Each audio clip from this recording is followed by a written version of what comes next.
Whispers from Stillwater Lake. Chapter 1: The Inheritance. The letter arrived on a Tuesday, sealed in yellowed parchment and bearing a wax stamp he didn't recognize. Thomas Grayson hadn't expected anything that morning, certainly not a formal envelope with his full name written in elegant calligraphy. He stood in his cramped apartment in downtown Minneapolis, the coffee in his hand growing cold as he stared at the envelope. Mr. Thomas Edward Grayson. Care of Westbrook and Finnegan, attorneys at law. Regarding the estate of Eleanor Grayson. He hesitated before opening it. Eleanor Grayson. The name sounded familiar, but distant, like a half-remembered dream. After a moment's thought, it struck him, his great-aunt, his grandfather's older sister.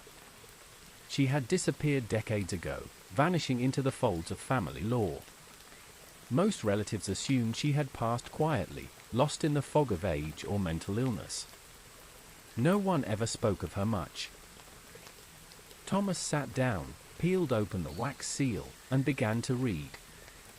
Dear Mr. Grayson, as the sole surviving heir of the Grayson lineage, you are hereby notified of your inheritance of the property known as Stillwater House, located on the edge of Stillwater Lake, Clearwater County, Minnesota.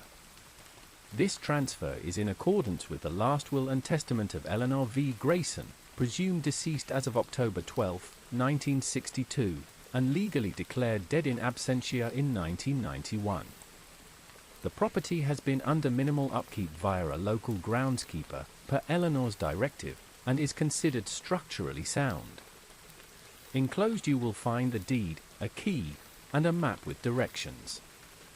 We strongly advise that you make an in-person inspection of the property at your earliest convenience. Sincerely, Walter Finnegan. Westbrook and Finnegan, LLP. The envelope did indeed contain a large iron key and a map that looked hand-drawn, faded lines and cryptic notations like "Watch the rocks" and "Don't trust the wind." Thomas stared at it all for a long moment, the scent of old paper curling into his nostrils. It didn't make any sense. He was a 33-year-old freelance writer barely scraping by. He lived off supermarket ramen and one-bedroom shadows. He had no real family left, his parents were gone, no siblings, and barely any cousins who kept in touch. And now a lake house? Stillwater Lake. He'd never heard of it. But something inside him, some strange and immediate pull, made his fingers twitch around the key. There was a sense of inevitability, like a stone rolling downhill. He called the law firm. They were real. Polite. Distant. Walter Finnegan himself, old and coughing through the phone, confirmed everything. You'll find it's very secluded, Finnegan rasped. Miss Grayson was adamant that it remain untouched. She believed the house had significance. Significance? A pause. Personal, we assume. Another pause. Then, you may want to bring provisions. There aren't any nearby stores. 3 days later, Thomas stood in front of the lake house. It was far north, 3 hours from the nearest gas station, past 2 locked gates, and down a single dirt path that wound through dense pine forest like a trail of breadcrumbs in the dark. The air smelled of cedar and stagnant water. Stillwater House rose from the fog like something out of a painting. 2 stories tall, with chipped grey paint and a sagging roof, it crouched on the edge of the lake like a wounded beast. Ivy coiled around its porch like veins. The dock jutted into the lake like a skeletal finger, warped and slick with moss. The water beyond it shimmered unnaturally still, reflecting a pale and cloudy sky. Thomas stepped out of his car and stared at it. It didn't look welcoming, but it didn't look abandoned either. Not completely. The windows were dirty but intact. The front door was closed, but not boarded. Somewhere in the distance, a loon called out across the water, a long, mournful cry. He approached the door and inserted the iron key. It slid in with a smooth click, almost too smooth for a house untouched in decades. The door creaked open. The interior was stale, thick with the scent of dust and mildew, but it had been preserved better than expected. The living room was still furnished: 2 armchairs, a cold stone fireplace, shelves of books, a brass oil lamp on the table. On the wall above the hearth hung an old photograph of a woman in a white dress. Her face was pale, blurred by age, but her eyes stared out with an unsettling sharpness. Thomas stepped inside and shut the door behind him. It was darker than it should have been. The windows let in a pale light, but it was as if the shadows had mass here, lingering longer than they ought to. He explored slowly, careful not to disturb much. The kitchen was still stocked with canned goods, rusting utensils, a broken icebox. Upstairs were 3 bedrooms, each with neatly made beds and closed curtains. The master bedroom, clearly Eleanor's, held an old vanity covered in perfume bottles and brittle hairbrushes. There was also a journal, its cover cracked leather, pages yellowed and curling at the edges. He opened it and flipped through. Most of the pages were blank or filled with scratchy handwriting, phrases like, "Voices in the water again. Don't go outside at night. It's under the floor. I know it. The lake sees me." Thomas frowned. At the back of the book, someone had torn out multiple pages. In their place was a single tape note. "If you hear it whisper, don't answer." Not even once. He stayed that night. He told himself it was for the novelty. He could use the house as a writing retreat. Maybe turn it into a blog series, Cabin in the Woods, a writer's journey. He brought in a sleeping bag, a thermos of coffee, and set up camp in the living room. But that night, he didn't sleep. The wind moaned through the chimney. The wooden boards creaked above him. Somewhere in the distance, something knocked, rhythmic, deliberate, against the dock. And just past midnight, he heard something stranger. A whisper. Soft. Almost too faint to hear. But definitely there. He sat upright in the darkness, heart hammering. Thomas? His name. He stood and turned in a slow circle. No one in the room. No lights, no movement, no explanation. He opened the door and looked outside. The lake was still, its glassy surface reflecting the faint moonlight. The dock was empty. He shut the door quickly. The journal's warning echoed in his mind: if you hear it whisper, don't answer. He didn't. He wrapped himself tighter in the sleeping bag and waited for dawn. By morning, the voice was gone. The air felt lighter, as if the house had exhaled. Sunlight bled through the windows, and birds chirped faintly beyond the tree line. Thomas made coffee on a portable camping stove and stepped out onto the porch. The lake shimmered with serene beauty, deep blue and undisturbed. It almost seemed peaceful. He decided to stay another night. Just one more. Maybe 2. After all, it was his now. What harm could it do? Chapter 2: The Waterline. Thomas spent the better part of the next day exploring Stillwater House. There was a strange pull to the place, an atmosphere thick with memory, as if the walls themselves had been watching. Every creak of the floorboards seemed deliberate. Every gust of wind that pushed against the windows felt like breath. He began in the attic. A narrow staircase led up behind the second-floor linen closet, hidden behind a loose panel he nearly missed. Dust clung to the banister as he ascended, and the air grew colder with each step, like it hadn't been touched by sunlight in years. The attic was cramped, filled with boxes marked personal, old taxes, and E.G. letters. In the far corner sat an old, rusted crib with a moth-eaten blanket still folded inside. Cobwebs hung from the ceiling like tattered curtains. He began rifling through the boxes. Letters, most addressed to Eleanor, spilled out in brittle bundles. Many were from a man named Henry Wilcox. From the faded tone and ink, Thomas guessed they were written sometime between 1954 and 1959. They began formally but grew warmer over time. My dearest Eleanor, I do hope this letter finds you well.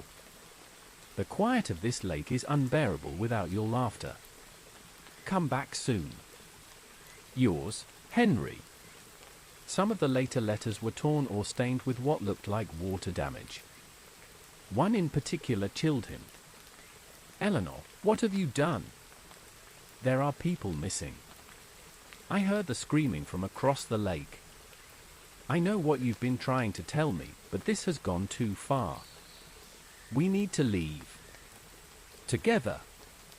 Before it comes again. Burn this letter. Thomas sat back on his heels, heart ticking in his ears. The air around him felt wrong now, charged, tense. He packed the letters away carefully, planning to examine them in detail later. As he did, he noticed something beneath the crib. A floorboard, slightly raised. He pried it loose with a screwdriver. Inside was a narrow cavity, and an old, leather-bound book wrapped in oilcloth. The cover bore no title. Inside were pages filled with strange symbols, hand-drawn maps, and what appeared to be ritualistic instructions. Latin phrases. Diagrams of the lake. A circle drawn around the center of Stillwater with the word entry. Scribbled beside it. The very last page contained a crude sketch of the house. Beneath it, in shaky handwriting. The water never forgets. It only waits. Back downstairs, Thomas tried to distract himself. He swept the kitchen, opened windows, let in fresh air. He walked down to the lake's edge and stood at the old dock, letting the sun warm his face. Stillwater was eerily silent. No boats, no fish jumping, no wind rustling the surface. Just stillness. The kind that didn't feel natural. He looked down into the water. It was too dark. Too deep. And for just a moment, he thought he saw something shift beneath the surface, like a shadow gliding just below the reflection. He blinked, leaned closer. Nothing. He backed away and returned to the house, heart fluttering like a moth in his throat. That night, the whisper returned. It started around 1 a.m., just as Thomas was drifting to sleep in one of the smaller upstairs bedrooms. This time, it wasn't his name. It was laughter. Soft, childlike, and echoing through the halls. He sat up, pulse racing. The sound drifted from below. He grabbed his flashlight and crept to the top of the staircase, heart thudding with every step. The hallway stretched out before him in the dark, warped floorboards and faded wallpaper soaked in shadow. The laughter came again, closer this time. Right beneath him, in the living room. He crept down. The house groaned softly, like it was trying to speak. When he reached the bottom of the stairs, he swept the flashlight in a slow arc. Nothing. The front door was locked. The windows shut. Still, something moved. A flicker in the corner of his eye, there, by the fireplace. A figure? He turned quickly. Just the portrait of Eleanor, staring down with those eyes that now seemed colder than before. Sharper. Like she was remembering something terrible. The laughter stopped. Then the voice came again. A whisper, as if spoken directly into his ear. Help me. He whirled around, no one behind him. No one anywhere. But the voice had been real. Too close to ignore. Too intimate to have come from outside. His hands trembled as he backed into the kitchen and sat at the table. The silence closed in again, a suffocating hush that pressed against his ears. And then he heard something worse. Water. A faint dripping.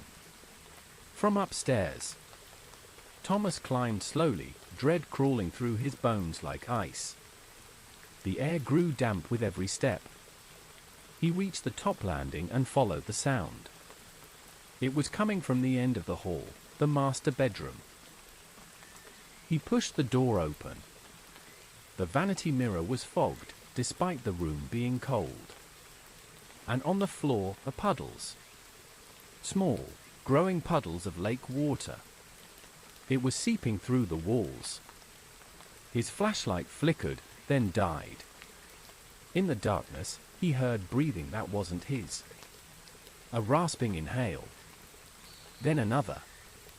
He fumbled backward, heart in his throat, tripping over the hallway rug.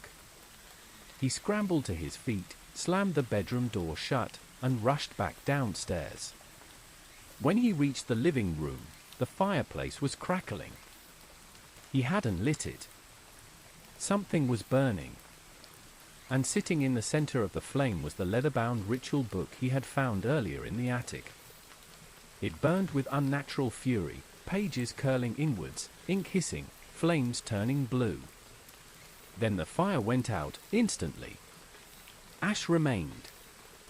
Nothing else. Morning came like a hallucination, pale light and birdsong that felt more like mockery than relief. Thomas didn't sleep. He sat by the window all night, gripping the poker from the fireplace, staring at the lake. The house had changed. It felt alive. And whatever was in it, or under it, had noticed him now. Later that day, he drove into the nearest town. It was a 40-minute drive to a place called Briar Glen, a quiet, dusty hamlet that looked like it had aged in dog years. One diner. One gas station. A general store with a flickering open sign and a clerk who looked like he'd seen ghosts himself. Thomas asked about the lake house.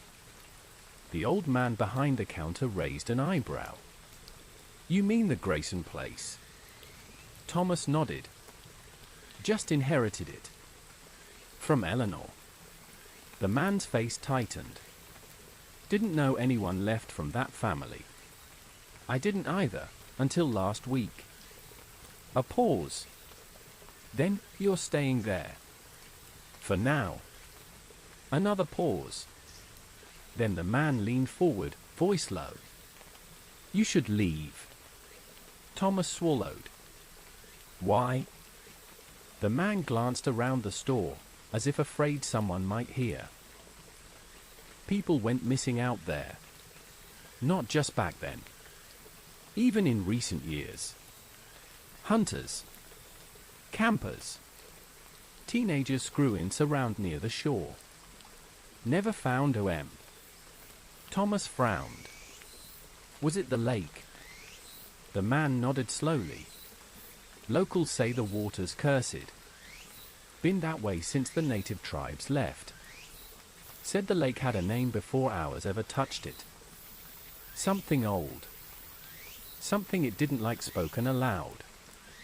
Thomas felt a chill creep into his spine. "Did you know Eleanor?" "Only saw her once. Tall, wore all black. Came into town every few years for supplies. Folks said she talked to herself. One time she was muttering in some language no one knew. Like she was casting spells. Then she stopped coming altogether." "When was that?" 1962, maybe? "She vanished after that. Some say she went into the water." The man met Thomas's eyes. "Some say she never came out." On the drive back, the woods looked different. The trees leaned closer. The road felt narrower. The lake shimmered at the edge of his vision, following him. When he got back, he found footprints. Wet footprints. Leading from the dock to the front steps. Small. Barefoot. Like a child's. Chapter 3. Beneath the Floorboards. Thomas didn't sleep the following night. Not truly. He rested in fitful, shallow bursts, the house whispering and creaking like it was breathing just beneath the walls. Every time he drifted off, he was jolted awake by the faint impression of a voice, sometimes a child's laughter, other times a soft, unintelligible murmur that pressed against his eardrums like the deep hum of the lake itself. By 4 a.m., he gave up on the idea of sleep entirely and sat in the living room with the oil lamp burning low beside him. The fire poker remained in his lap, as though he could ward off whatever presence haunted Stillwater House through brute force alone. The footprints from the dock, he'd checked them again that morning after returning from Briar Glen. They were still there. Perfectly formed, even though it hadn't rained. 5 distinct prints, child-sized, barefoot, beginning at the edge of the water and ending at the top step of the porch. He had taken photos with his phone, but by the time he checked them an hour later, the images were blank. Pure white. Like the footprints had never existed. But they had. They did. He couldn't deny what he had seen. And something inside him, the same irrational, primal instinct that had kept ancient humans from stepping too close to the cave's mouth, told him the truth. The lake had sent something. Or someone. By morning, the house felt colder than usual, though the sun had finally broken through the mist. Thomas brewed a strong cup of black coffee on the camping stove and sat at the small kitchen table, flipping through the old journal he'd found in Eleanor's room. There was no sign of the ritual book, the one that had burned in the fire. He checked the fireplace again. Only ash remained. A tiny part of him wondered if it had ever existed at all. The journal, however, was quite real. On the 47th page, scrawled hastily in the margin beside what looked like a crude family tree, was a single note: "Don't trust the floorboards. The water waits underneath." He had seen similar phrasing before. But now, as he sat alone in the dim light of the kitchen, those words took on a new weight. He stood slowly, flashlight in hand, and began testing the floor. It was old, groaning with every step. But near the center of the living room, just in front of the cold, dead fireplace, one of the planks felt loose. Not raised like in the attic. Sunken. Soft, like something underneath was eroding the wood from below. He got down on his knees and pried at it. The nails came loose too easily. With one final yank, the board came free, and a blast of damp, rotting air hit him square in the face. Beneath the plank was darkness. He shined his flashlight into the gap. It revealed a narrow crawl space. No pipes. No insulation. Just packed earth, damp and dark, stretching further than it should. There were water stains along the edges of the opening. A sickly green moss clung to the wood. It smelled like the lake. And there was something else. A shape. Thomas squinted. It looked like fabric. He reached for it, slowly, gingerly, like he was pulling at the tongue of some buried animal. It came free with a wet slap. A child's dress. Soaked and filthy. He dropped it instinctively, heart hammering, breath caught in his throat. It was pale blue with tiny white buttons and lace frills, crusted over with mold. One sleeve was torn. And stitched into the inner collar was a name tag. Emily. The room shifted. Not physically, but perceptibly. Like the house had noticed. Thomas backed away from the opening, replaced the plank, and stood shaking in the middle of the living room. Every wall seemed to lean inward. The shadows darkened. The light through the window grew dimmer, despite the sun outside. He wasn't alone. He was never alone. By midday, a storm rolled in from the west. Clouds gathered over Stillwater Lake like bruises spreading across the sky. Wind whipped through the trees, and the house groaned like a ship at sea. Thunder cracked once, twice, then came the rain. It was heavy and fast, pounding the roof and windows in sheets. The lake swelled, rising in slow pulses. Thomas paced the house like a prisoner. There were more notes in the journal, some legible, others smeared beyond recognition. One passage, dated June 5, 1960, read, "She came again last night. I heard her in the hallway. The same sound, wet feet slapping the floor. Henry doesn't believe me. He says I'm not well. But I know what I heard. What I saw. She stood at the foot of my bed with no eyes. Just hollows, dripping water. Beneath it, scratched in with shaking hands. I locked the door. It didn't matter." By nightfall, the rain had stopped, but the world outside was a mirror of mist and silence.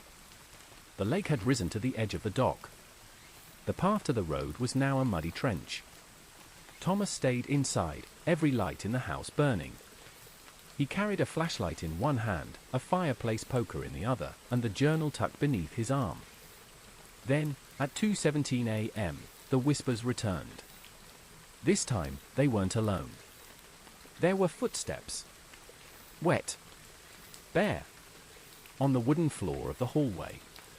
Upstairs. He was frozen in the living room, staring at the ceiling. The footsteps walked from one end of the hall to the other. Then paused. Directly above him. He turned off the lamp. Darkness fell over the house like a veil. The footsteps began descending the stairs. Slap. Slap. Slap. Soft. Deliberate. He gripped the poker tighter. His breath caught. The sound reached the base of the stairs. And then stopped. He raised the flashlight. The beam trembled in his hand as he aimed it toward the staircase. Nothing. No one. Only silence and shadow. He didn't move. Didn't blink. Then, from the kitchen, came a sound that froze his soul.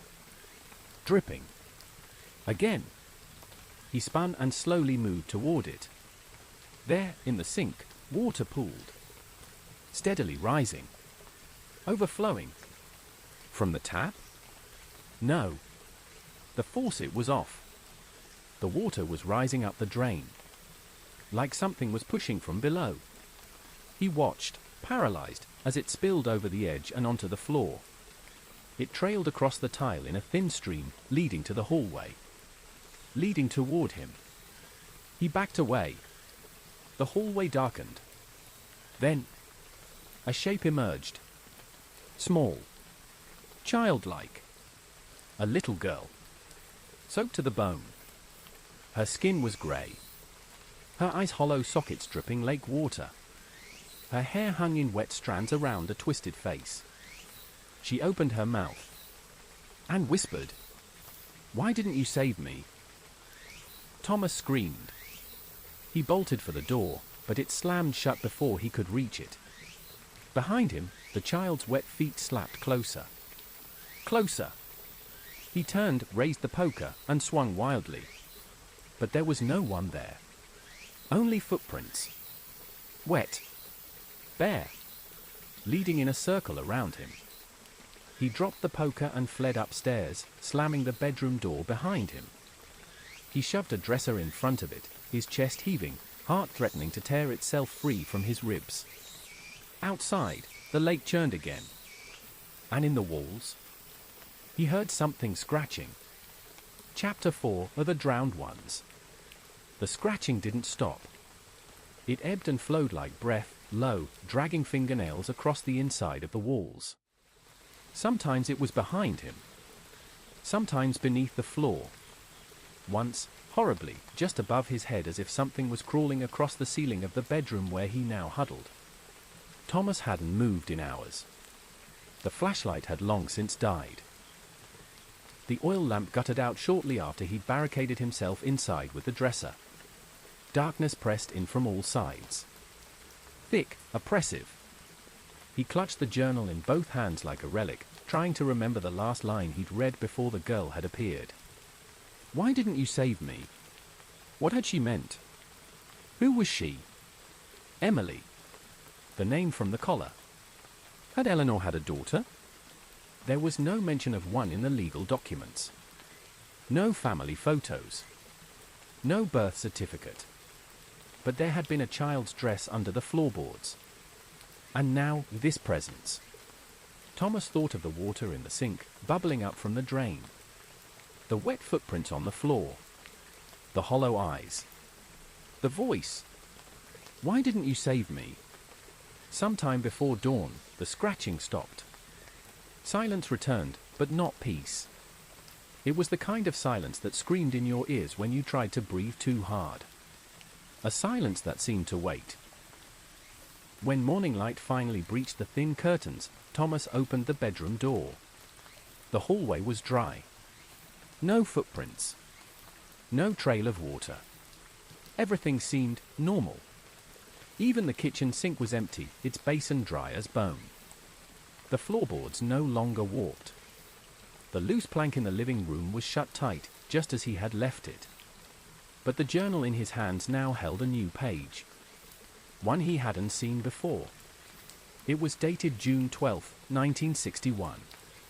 And unlike the others, this entry was smeared in what looked like rust or dried blood. Henry's gone. Taken in the night. I told him not to answer when the girl called to him, but he's weak. He loved her, though he would never admit it. He thought she was ours. Thought she had come back. But the thing wearing Emily's face is not our daughter. She died in the lake. I told him. I told myself. But the water, it brings things back. Not the same. Never the same. Beneath this, another passage was scratched in, written in a shaking hand. They come from beneath. They wear the faces of the drowned. They whisper the names of the living. And they want us to join them.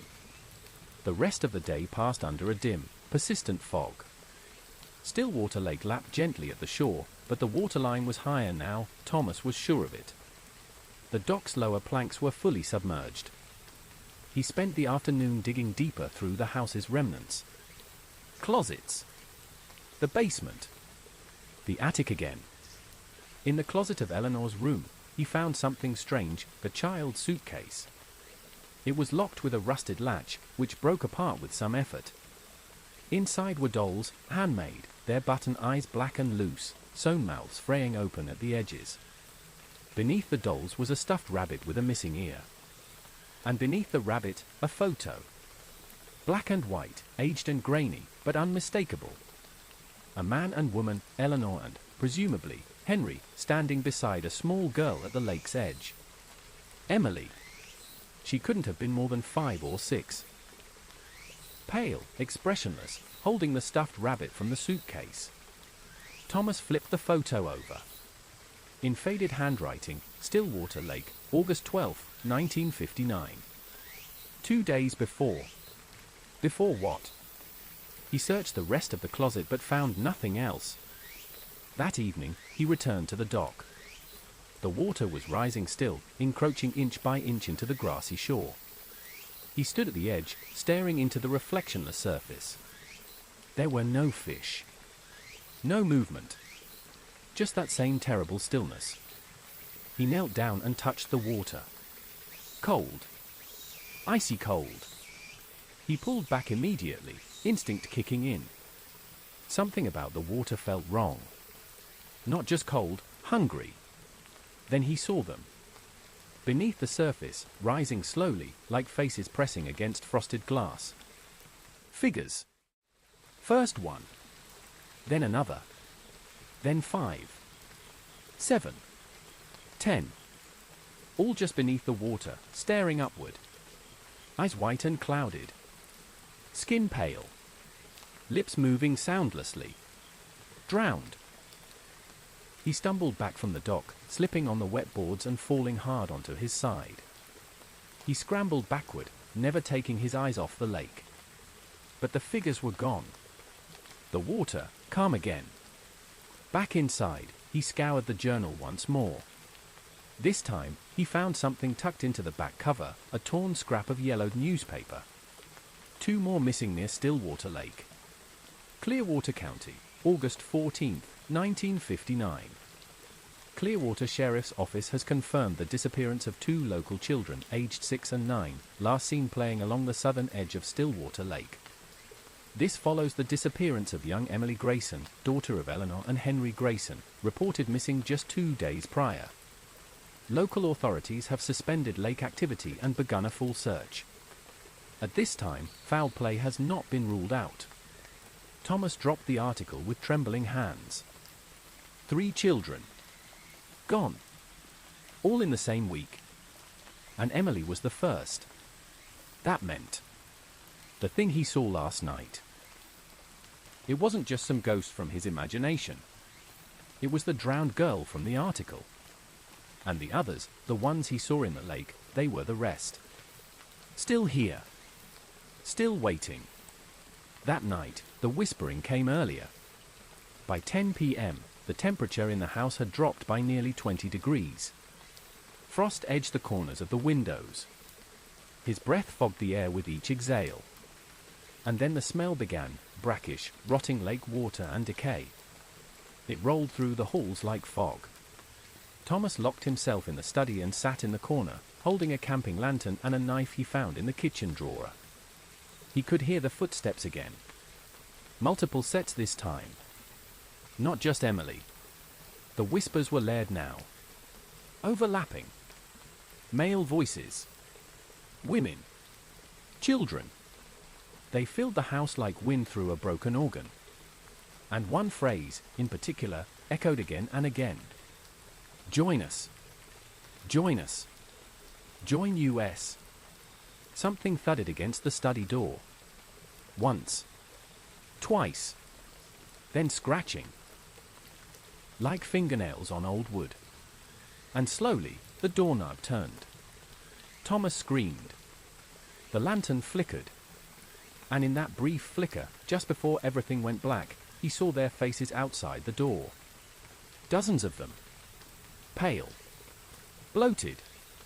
Open-mouthed. The drowned. He awoke some time later on the floor. The door was open. The hall, empty.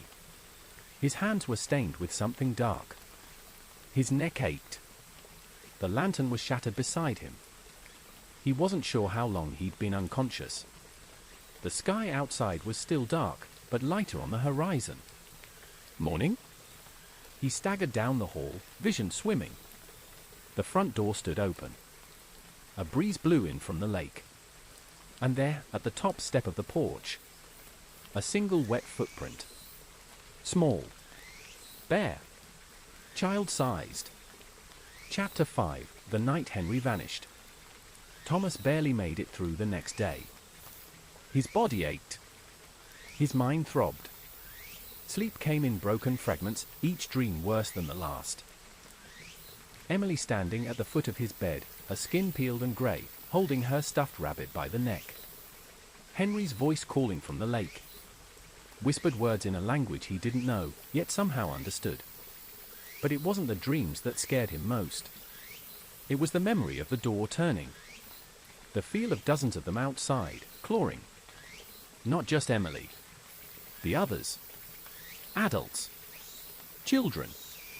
Teenagers. Their shapes blurred and waterlogged, but their presence unmistakable. The house no longer felt haunted.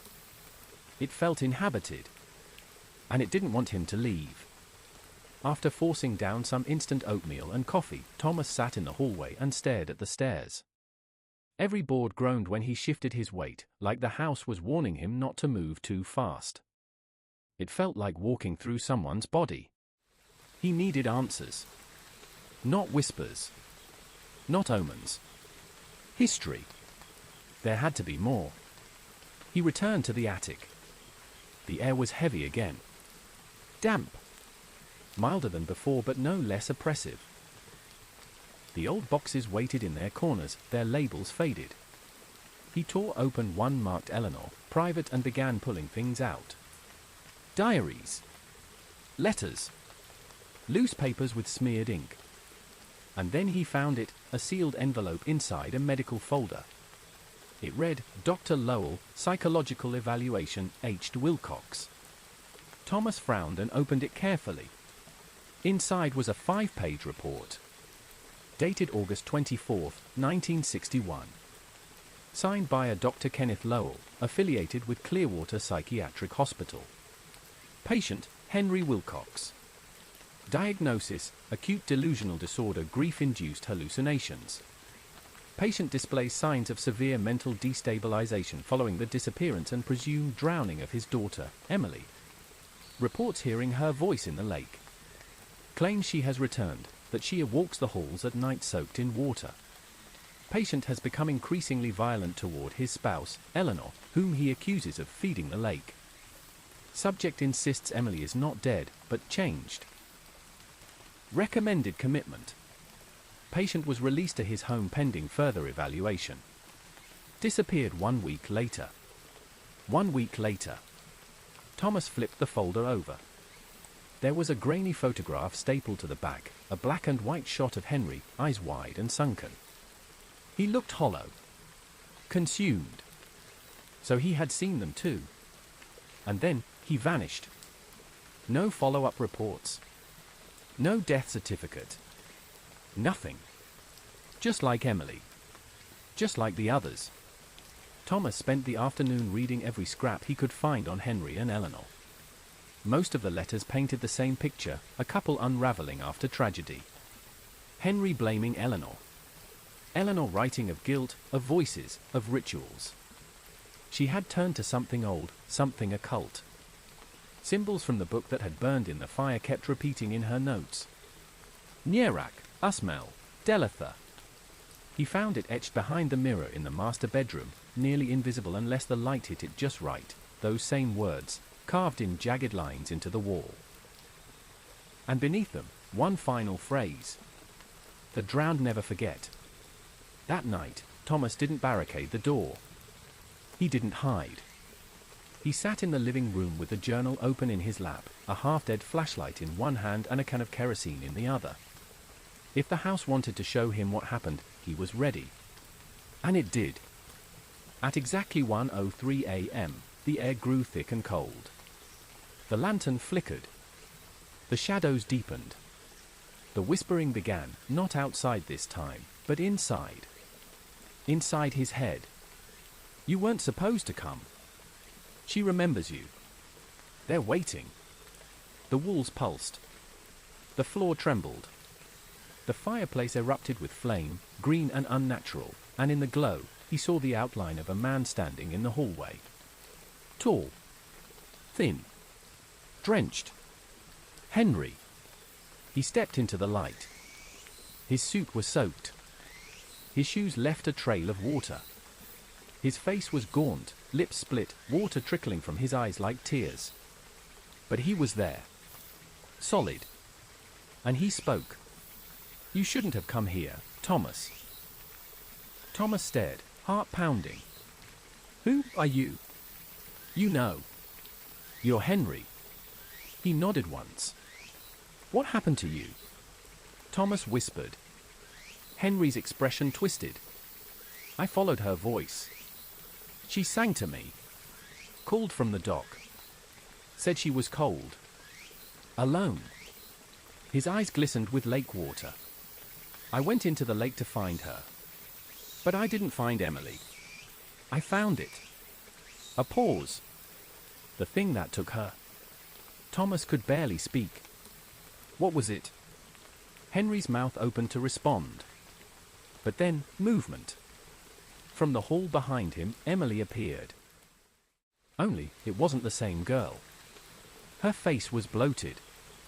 Her jaw distended. Her mouth wide open, as though caught in a permanent scream. Her eyes black. Blacker than the lake.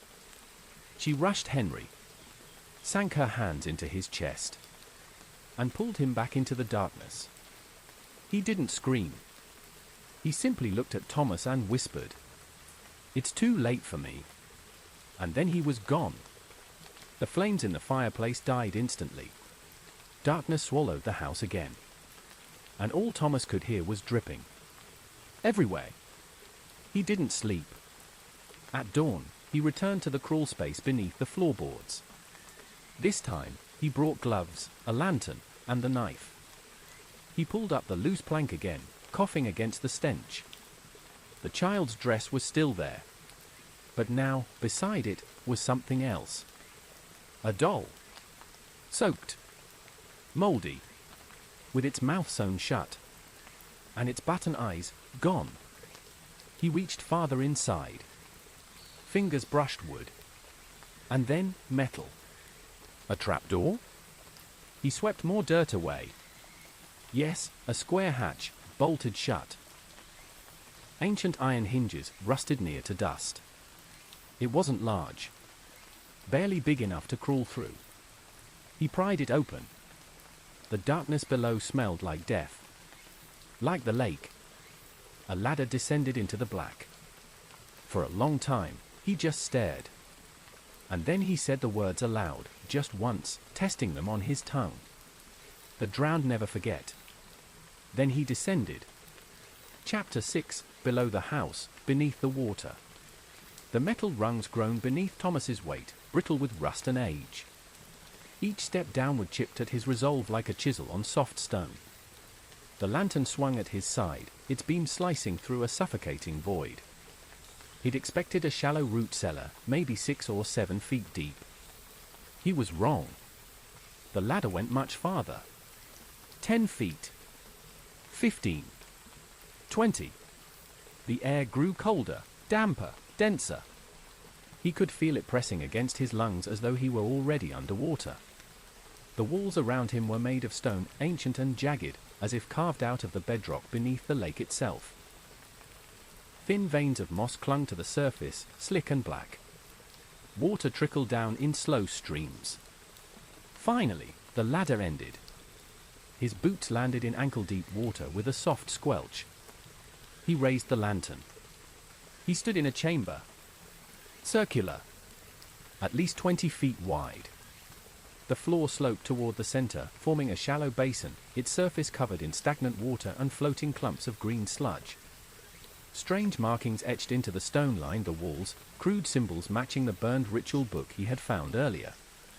Twisted curves, concentric circles, and foreign glyphs that made his stomach churn just to look at them. At the far end of the chamber stood an altar. Not the kind for sacrifice or worship. Older.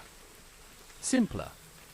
A single flat slab of granite, worn smooth by time and moisture, with iron rings embedded into its edges, as if something, or someone, had once been bound there. He approached slowly, wading through the icy water. The surface barely rippled. As he neared the altar, he noticed something. In the wall behind it, a tunnel. Not carved, but eroded, like the lake had pushed its way in over decades. From it came a breeze. Wet. Cold. And rhythmic, like breathing. He stood frozen in the glow of the lantern. Then, voices. Soft. Echoing from the tunnel. Help me. Daddy. Why didn't you save me? Come closer. Dozens of voices layered together. Children. Adults. Men and women. Some sobbing. Some laughing. Thomas backed away from the tunnel, heart pounding. But then his foot struck something beneath the water. He looked down. A jawbone. Human. His breath caught in his throat. He turned to flee, but then the lantern flickered and went out. Total darkness. And in it, movement. Sloshing. Slow. Deliberate. Something rising. He didn't wait. He sprinted across the chamber, groping for the ladder, slipping on moss-covered stone. The cold water clutched at his legs like fingers, dragging, resisting. Then his hand found the first rung. He climbed. Hard. Fast. The water behind him surged. He didn't look back. He couldn't. By the time he reached the top and slammed the trapdoor shut, something below struck it from beneath. once, so hard it lifted the plank off its hinges. He shoved a heavy armchair on top of it. Sat on it. Shaking. Soaked. Frozen. Hours passed. The house was quiet again, as if nothing had happened. As if he hadn't just crawled up from hell. But Thomas knew better now. There was something under the house. A gate. A wound in the world. And it had begun to open. That night, he didn't sleep. He boiled water for coffee he never drank and listened to the groans in the walls as the house settled around him, like a creature stretching after a long sleep. Around 2 a.m., he heard the whispering again. But this time, it wasn't random. It was chanting. Not English. Not Latin. Something older. The same guttural syllables from the ritual notes. The same 3 names again and again. Nierak. Usmel. Delatha. Over and over. The voices circled him. Thomas sat on the floor of the kitchen, clutching a broken chair leg as a weapon, his eyes red and wide. Then 3 loud knocks. From beneath the floorboards. The exact place where the trapdoor lay. Knock, knock, knock. Then silence. Then, Thomas? It was Emily's voice. But not the childlike whisper from before.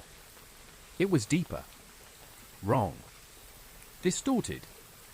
Like a recording played backward. He bolted upright and ran for the front door, fumbling with the lock, throwing it open. The cold night hit him like a slap. He rushed outside onto the porch. Stillwater Lake stretched before him. The water shimmered black beneath the moon. And at the end of the dock, a figure stood. Small. Motionless. Wearing the same pale blue dress. Emily. She lifted one hand slowly. Then pointed. Straight at him. Thomas turned back into the house, but the door slammed shut behind him. Locked. He spun back around. Emily was closer. Now halfway up the dock. Still pointing. Still silent. He backed away, off the porch, stumbling down the hill toward his car. But when he looked up again, she was standing right in front of him. Face to face. Close enough to touch. Her eyes were empty. Her mouth opened.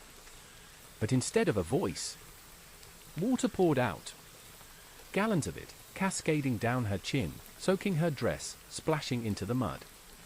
Her body collapsed with a wet thud. Gone. Just water and rags. Thomas screamed and fled to his car, fumbling the keys from his pocket. He threw the door open, jumped inside, and locked every door. He turned the ignition. It wouldn't start. The engine coughed. Once. Twice. Then silence. He tried again. Nothing. Then the radio came on. He hadn't touched it.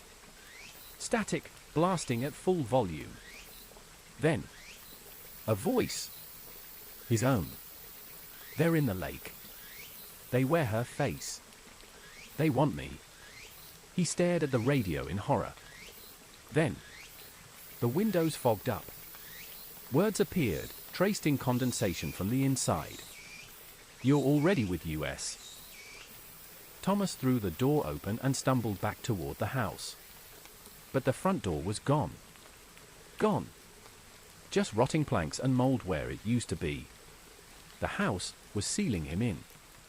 He spent the rest of the night in the attic, huddled beneath a moth-eaten blanket, watching the lake from the round window.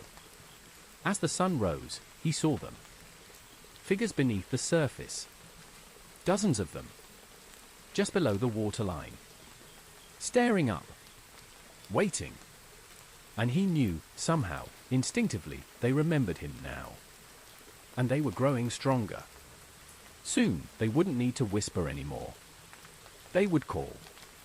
And he wasn't sure he'd be able to resist. Chapter 7, The Sound Beneath the Water. Morning came like a mercy Thomas didn't deserve. He hadn't slept. Couldn't. The attic window turned into a watchtower sometime around 3 a.m., his red-rimmed eyes fixed on the glassy lake while his hand clutched the rusted lantern like a lifeline.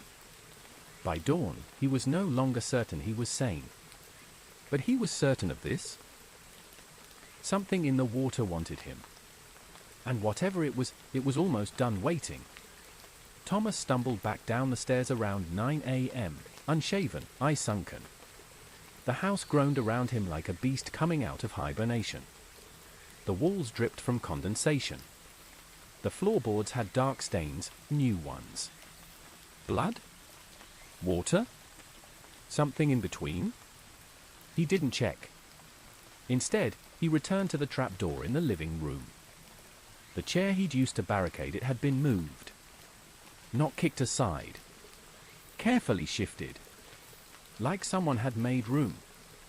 The trapdoor was closed again, but the air around it was colder, the wood damp to the touch. He hesitated. If he opened it again, there might be no coming back. But the fear of not knowing was worse than the terror of what he might find. He lifted the door. The ladder was dry. But something glistened on the bottom rung. A fingerprint. Long, slender. Webbed. He didn't descend again that day. Instead, he returned to Eleanor's belongings, desperate for anything she hadn't already burned, buried, or smudged into madness. The attic held one final trunk. Large. Heavy. Locked with a rusted clasp. He pried it open with a crowbar from the shed. Inside was a single object, a gramophone. Old. Brass. The horn dulled with time, the turntable missing its crank. Beside it, a set of wax cylinders labeled in tight cursive. Emily 1, before. Emily 2, night of the storm. Emily 3, after. The voice, June 13th. Henry's last confession. He stared at them in silence. His stomach turned cold. He hadn't thought of sound as dangerous before, not the way shadows or water were, but now it felt like a blade. Still, he carried the gramophone downstairs and set it on the floor beside the cold fireplace. He placed the first cylinder. Emily 1, before. A soft crackle. Then. Testing, all right, it's working. Emily, sweetheart, say hello to the cylinder. A girl's voice, bright and giggling. Hello, cylinder. Thomas's throat caught. Her voice was innocent. Alive. Eleanor again. Tell us what you found at the lake yesterday. Frogs. And a bird skeleton. And a stone with holes in it, it was like a face. I brought it back, but Daddy told me to throw it in the water. Why? A pause. He said it was listening. The recording ended. Thomas sat very still. His hands trembled as he loaded the next one. Emily 2, night of the storm. It's Eleanor. The date is August 12th. Emily's missing. She ran into the storm. I told her to stay inside, but she said something was calling her. Said the stone was glowing. I don't know what that means. The lake, God, the lake, it's rising. Thunder in the background. Loud. Violent. Henry went after her. But he came back alone. He says she's gone. But I hear her upstairs. She's still here. Not alive. Not dead. The water brought her back. The water. Click. The recording cut out. He loaded the third. Emily 3, after. I don't know what's living in the house with me now. It wears her shape. But it's not Emily. It stands outside the bedroom door at night. The floors are wet every morning. She doesn't blink. Her eyes are full of mud. And last night. A deep breath. Last night she said she forgave me. Silence. I didn't ask for forgiveness. Click. The fourth cylinder was labeled with the voice, June 13th. It was shorter. Just one sentence. Do you remember what you left beneath me? The voice was not Eleanor's, nor Henry's, nor Emily's. It was inhuman. Slow. Like language being filtered through water and stone. It spoke into Thomas's bones. He almost threw the cylinder across the room. The last one. Henry's last confession. This is Henry Wilcox. If anyone hears this, I need you to burn the lake house. All of it. Salt the ground. Fill the tunnel. The thing in the water, it's not a ghost. It's older. It's alive. It made us see Emily. But that wasn't our daughter. It was it. He was sobbing now. Eleanor was right. The lake wasn't just a place, it was a door. And we opened it. With grief. With blood. With belief. We fed it. A pause. It knows you're listening. Click. Thomas sat back, head pounding. He couldn't breathe. He knew, finally, fully, that Stillwater Lake wasn't haunted in the traditional sense. It was possessed. An intelligence lived within it. An entity. One that lured the grieving. That took the drowned and sent them back changed. That fed on memory, guilt, and recognition. The voice. The appearances. The whispers. It wasn't just haunting him. It was learning him. That night, the lake called again. At exactly 2 a.m., the gramophone turned on by itself. No cylinder inserted. No power. Just a low sound like breathing. Then a voice. Soft. Familiar. Thomas, do you want to see her again? He didn't speak. He couldn't. Come to the water. We'll make her whole again. He covered his ears. But the voice was already in his head. He ran outside, half naked in the cold, desperate to put space between himself and the house. But there on the dock stood another figure. Not Emily. This time, his mother. Dead for 10 years. Her hair wet. Her eyes hollow. Her arms open. Tommy, she whispered, I'm so proud of you. Come home. He fell to his knees, sobbing. Because she sounded real. And somewhere, deep inside, part of him wanted to believe. Even now. Even here. Even after everything. Then he saw her shadow. Behind her. Tall. Crawling. Wrong. The thing in the lake. It stood behind his mother, slowly rising. Black. Limbless. A mass of hair and rot. It wore faces. So many faces. Some twisted in agony. Others blank. It opened its maw. And screamed. Not sound. Not voice. Emotion. Guilt. Regret. Need. It poured into Thomas like water in his lungs. He collapsed, vomiting, his vision turning white at the edges. When he looked up, the dock was empty. He crawled back into the house just before dawn.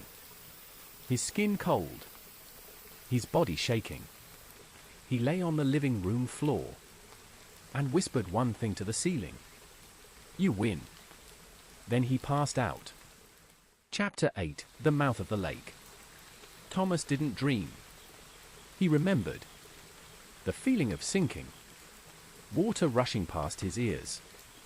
Darkness closing over his body like a burial shroud. Limbs tangled in weeds. Pressure in his chest. Something curling around his ankle, not a plant. Not a rope. Something alive. Something pulling. But he wasn't in the lake. He was on the floor of Stillwater House, half-conscious, clothes soaked in cold sweat. The sun had risen, weak and pale through the fog. The air smelled of mold, old wood, and something faintly coppery, like blood that had dried into the grain of the floorboards. He couldn't move for a while. His limbs trembled. His mouth was dry. His head buzzed with fragments of voices, each whispering versions of the same phrase. "We remember you. You are of us now. One more and the gate will open." Gate. It wasn't metaphorical. There was something beneath the lake, a portal, a mouth, a place between things. And they were building to something. They wanted him to help open it. Thomas stumbled into the bathroom and stared at himself in the mirror. He didn't recognize the man looking back. Pale. Thin. Hair plastered to his forehead. Eyes bloodshot and full of something worse than fear, familiarity. Because some part of him, dark and deep, felt like he belonged now. That terrified him more than any ghost. He returned to the ritual book. The one he thought had burned. But it hadn't. It sat on the kitchen table as though it had always been there. Leather cracked. Symbols etched into the spine. He opened it. The ink was fresh. Pages that were once blank were now full. Drawings of the altar beneath the house. Maps of Stillwater Lake with circular markings across its surface. And on one page, an eye. Huge. Slitted. Beneath it, a single word. Martha. He whispered it aloud. The house shuddered. A gust of wind blew through the room even though the windows were shut. The lantern on the table burst into flame without a spark. Thomas slammed the book shut, breathing hard. Whatever it was, Martha, it had heard him. He flipped to the back of the book. There was a passage written in Eleanor's unmistakable hand. The lake is not haunted. It is hungry. It has fed on grief for a century. Those who mourn become its prey. It gives them what they want. Their lost ones. Their voices. Their faces. But it lies. It can only enter this world fully through a gate. The gate lies beneath the house. The mouth is not yet open. But it soon will be. It needs 3. 1 drowned. 1 broken. 1 willing. Emily. Henry. Me. I will not be the 3rd. Beneath that, smeared in ink and blood. But someone else will. Thomas slammed the book shut. His hands trembled. 3. It needed 3 people to fully cross. Emily, the innocent, drowned. Henry, the grieving, broken. And now him? The willing. He shook his head violently. No. But a small voice inside whispered. You already are. Outside, the lake rippled. Thomas stood on the back porch, staring at the water. It shimmered unnaturally in the mid-morning light. The air was too still. Not a single bird, not a cricket, not even the wind. The world felt like it was holding its breath. Then the water parted. Not rippled. Parted. Like something enormous was rising beneath it. And something did. A shape broke the surface. Not fully visible, too much mist, too many shadows, but massive. Black. Undulating. Then, an eye. It opened beneath the surface. Large. Vertical. Slitted. Watching him. Thomas staggered back, his mind buckling under the sheer scale of it. The lake wasn't just deep. It was hollow. Like it was never a lake at all. But a wound in the earth, a hiding place for something that should never have survived. Then a voice inside his head, not whispered, but thunderous. You will open me. He screamed. When he came to, it was dark again. The eye was gone. The lake, still. But something had changed. The front door of the house was open. And on the floor, footprints. But not Emily's. Boot prints. Heavy. Large. Someone had entered the house. Someone living. He followed the prints to the dining room. And froze. A man sat at the table. Mid-40s. Unshaven. Wearing a sheriff's badge on his jacket. He turned to face Thomas with tired eyes. "You must be Grayson," he said. "I'm Deputy Carter. Briar Glen." Thomas stared, too stunned to respond. The man looked around at the peeling walls, the rotting wallpaper. "Place hasn't changed much." Thomas swallowed. "You've been here before?" Carter nodded. "Back in '96. Teenager disappeared. Came out here looking for her. Never found a damn thing." He leaned forward. "But I heard things. Same as you have." He lit a cigarette with shaking hands. "Didn't come back for 20 years. Until 3 nights ago." Thomas's skin crawled. "Why now?" Carter exhaled smoke. "Because the lake called me." They sat in silence for a long time. Carter explained what he knew more than most. The disappearances went back generations. Always near the lake. Always the same signs: missing children. Footprints. Voices. Grief-stricken families. And every time, someone saw her. Emily. Sometimes as a child. Sometimes older. But always hollow. "She's its lure," Carter said. "It uses her. Just like it used Henry. Just like it used Eleanor." Thomas's throat was dry. "Why me?" "Your family. And the house needs one more." He paused. "That's why I came. To stop it." Thomas laughed bitterly. "You?" "One man with a badge." Carter pulled something from his bag. "Dynamite. 6 sticks, wired to a crude detonator. Not just a badge." Chapter 9: Detonation and Descent. Thomas stared at the bundle of dynamite on the table. He half expected it to vanish the second he blinked.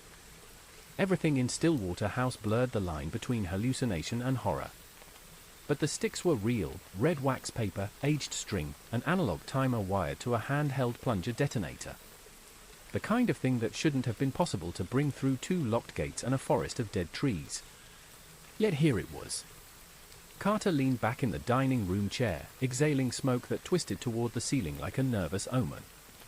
"I've tried everything else," the deputy muttered. "Rituals. Salt.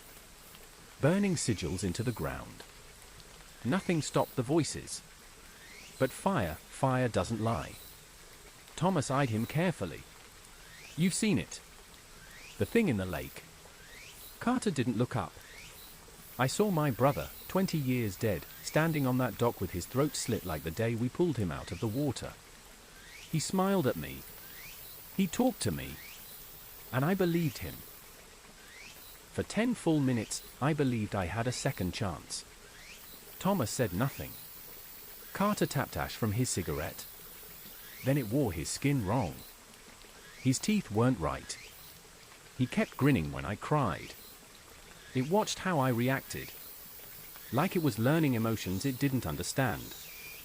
I realized it wasn't him. It never was. A long pause. That was the first time I tried to shoot myself. The silence between them stretched until the house groaned again, deep and hollow, like something shifting in its sleep. Thomas finally asked, "What happens if we blow it?" "The house. The gate." Carter stood and stretched, wincing from an old shoulder wound. "I don't know. Maybe we bury it for 100 years. Maybe we piss it off. Maybe we both die and it drags our souls down with it." Thomas raised an eyebrow. "Comforting." The deputy cracked a bitter smile. "Didn't come here to be comforting. Came to finish something that should have ended 60 years ago." They spent the next 2 hours placing the charges. One beneath the fireplace, closest to the trap door. One in the attic, beside Eleanor's old trunk. One under the staircase. And 3 clustered beneath the floorboards, down in the chamber Thomas had sworn he'd never enter again.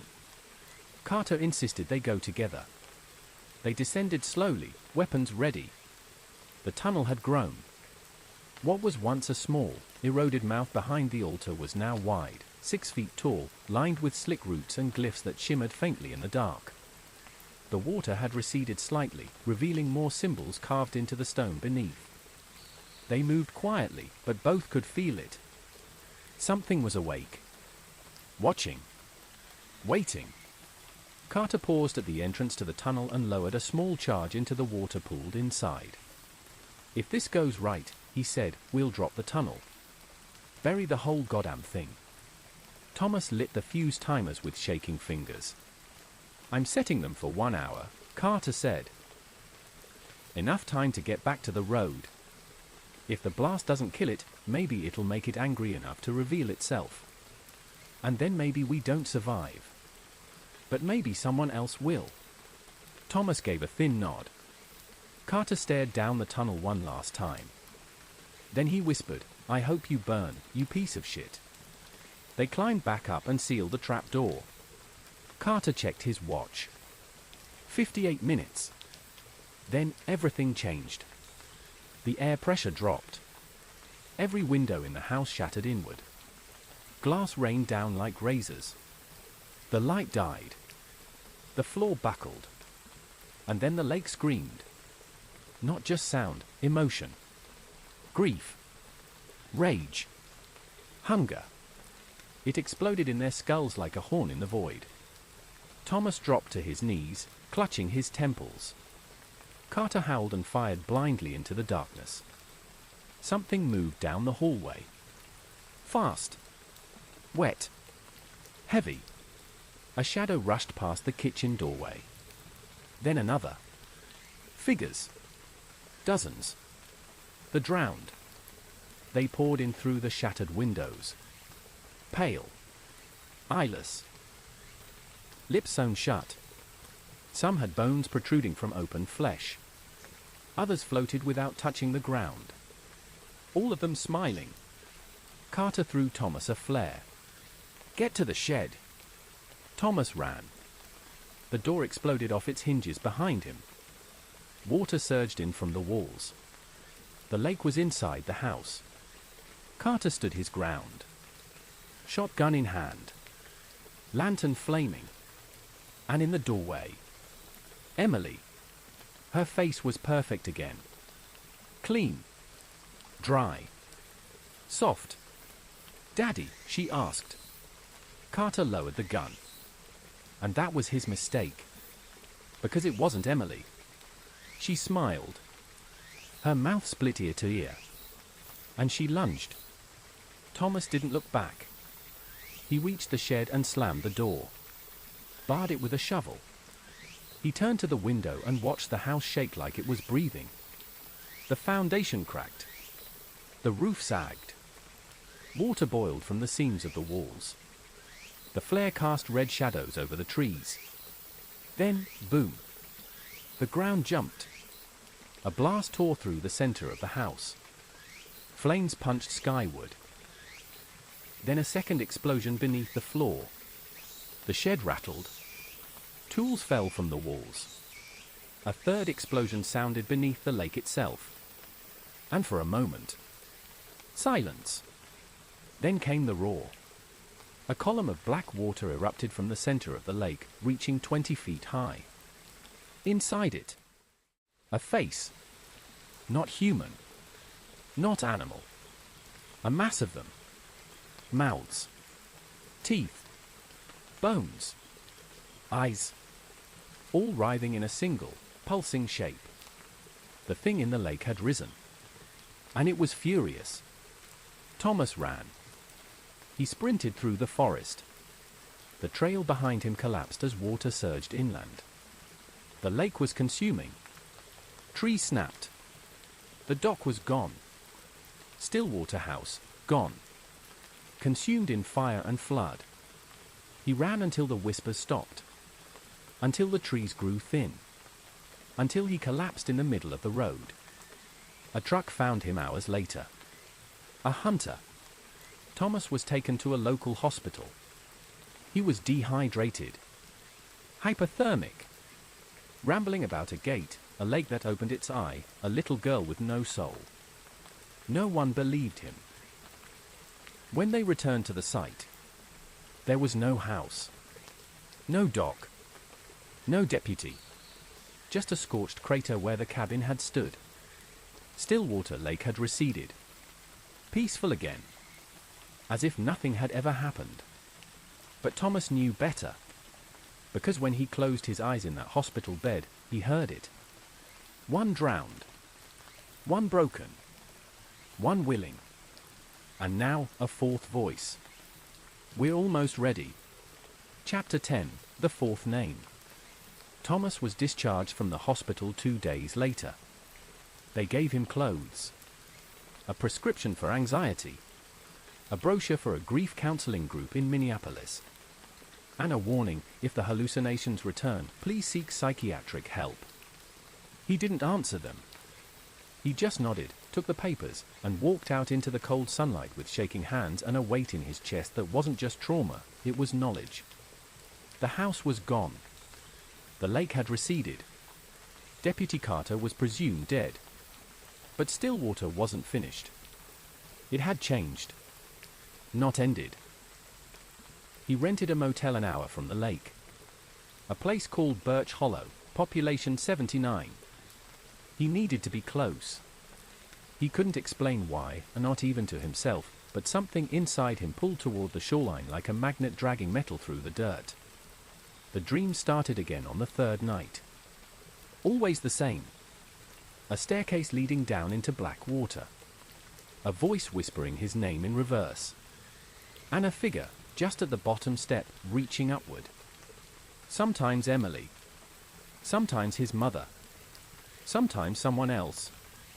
A man he didn't recognize. Pale. Covered in writing. Etched into his skin like tattoos. The man always said the same thing. You were never the fourth. Thomas drove to Briar Glen the next day and parked outside the burned remains of Westbrook and Finnegan. The law office that had sent him the original inheritance letter was abandoned. Dusty blinds. A broken window. No records in the town registry of the firm ever existing. He knocked on the local sheriff's station. A deputy answered, young, skeptical. I'm looking for records, Thomas said. On Henry and Eleanor Grayson. And Deputy Carter. The deputy frowned. Carter? Yeah. He helped me. A few days ago. He died in the explosion. The deputy's face turned stony. Sir, no one by that name has worked here since 2004. Deputy Carter went missing during a manhunt. Never came back. We buried a casket with no body. His wife moved away. Had to. Thomas's mouth went dry. 20 years ago, he whispered. Yes, the deputy said. I was a kid when it happened. My dad knew him. Why? Thomas didn't answer. He just turned and walked back to the car. The next night, he returned to the lake. He shouldn't have. But he did. The crater was still there. The earth blackened. The trees at the water's edge withered and dead. Stillwater Lake was still and mirror flat, as though nothing had happened. But the whispers started as soon as his foot touched the mud. Thomas? We still need you. One more name. He stood on the ruined shore, staring at the place where the dock had once been. Then, footsteps. Behind him. He turned. A woman stood at the edge of the trees. Pale dress. Bare feet. Her face was in shadow. Emily, he said. She stepped forward. No. Not Emily. It was Eleanor. But she didn't look the same as the portrait. Older now. Wet. Skin grey. She opened her mouth, and black water spilled out. You know it's not over, she said. Thomas backed away. We burned the house. The gates closed. She shook her head slowly. No. You burned the skin. Not the mouth. The mouth is still open. Thunder rumbled in the distance. You were never the fourth, she whispered. You're the fifth. The wind picked up. "What does that mean?" he shouted. Eleanor looked toward the lake, then at him. Then she screamed. A shrill, inhuman wail that shook the trees. He fell to the ground, ears ringing. When he looked up, she was gone. Only footprints remained, leading into the water. He fled back to the motel, but his mind refused rest. He scoured every notebook, every symbol, every surviving scrap from Eleanor's journals he'd rescued before the blast. There was mention of the Trinity, drowned, broken, willing. But after page 78, torn pages, missing entries, as if someone had removed them. But on the back inside cover, he noticed something faint, scratches in the leather that caught the light at an angle. A fourth name, etched into the back cover like a signature. Martha, opener of doors. And beneath it, the fifth shall carry the seed. He dreamed again that night. This time, he wasn't on the shore. He was beneath, deep in the tunnel under the lake, walking barefoot through black water, the walls pulsing like flesh. The voice echoed all around him. "You were never meant to live here. You are a vessel. You will carry us." He tried to scream, but water filled his mouth. And hands, so many hands, reached up from the floor of the lake and pulled him under. Thomas woke screaming in the motel bathtub, soaked to the bone. The water was boiling hot. The sink was full of lake mud, and drawn across the mirror in steam. One more. The door opens from inside. He packed and drove through the night, back to the only place he hadn't gone, the center of the lake. He rented a small fishing boat from a dock 2 towns over. Told them he was scouting for a nature piece. They smiled and handed him the keys. He launched before sunrise. By 6 a.m., he reached the heart of Stillwater Lake. The water beneath him was glass, and far, far too deep. He killed the motor, let the silence stretch, and then he saw it. Bubbles, rising, slowly, then ripples, then a voice, right beneath the boat. "Thomas Grayson, you are the fifth." And then the water broke. A hand emerged, but not human, long boneless, grey. It grabbed the edge of the boat. Then another hand, and another, and another. A dozen. They began pulling themselves up. Figures, waterlogged, mottled skin, sewn eyes, teeth like glass. The drowned. They were climbing into the boat. And behind them, the eye. The lake opened. Literally. The water peeled back like flesh, revealing a swirling, black vortex beneath the boat. The gate. Thomas screamed as the first figure reached for him. But just before its fingers touched his skin, the boat exploded. When he awoke, he was on the shore. Naked. Alone. Mouthful of black sand. The lake was still again. The boat was gone, and drawn across his chest in what looked like bruises. You carry US. Chapter 11, The Seed Within. Thomas didn't remember crawling from the lake. He only remembered waking up on the shore, caked in silt and blood and something thicker, black slime that clung to his arms like oil.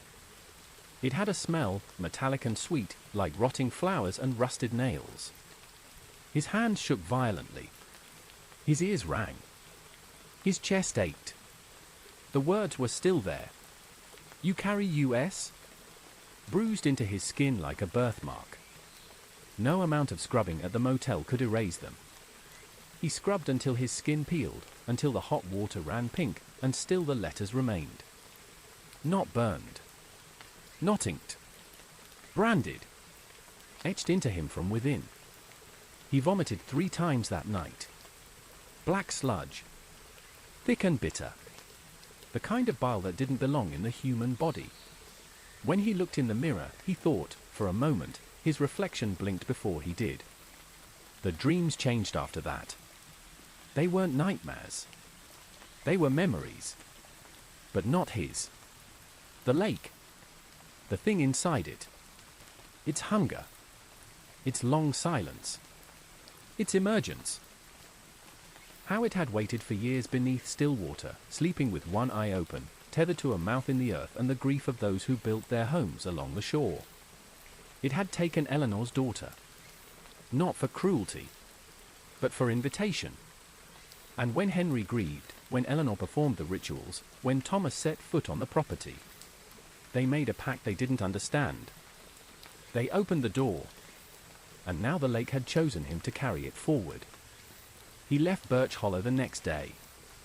He didn't know where he was going. Only that he couldn't stay. Because everywhere he went, things followed. Dead birds lined the parking lot at a rest stop. Their eyes removed, their feathers soaked. At a diner 2 hours south, the faucet in the bathroom ran lake water, thick with algae and ash. In the motel bed that night, something moved under the mattress, slowly, rhythmically, like a heartbeat. He didn't sleep. He drove until the sun rose. Then he found the old church. It was abandoned. Set against a cornfield in a nowhere town called Marrow Ridge. White steeple, cracked stained glass. A paper sign nailed to the door, "Do not enter, condemned." He entered anyway. Because inside, it was quiet. The first true silence he'd known since Stillwater.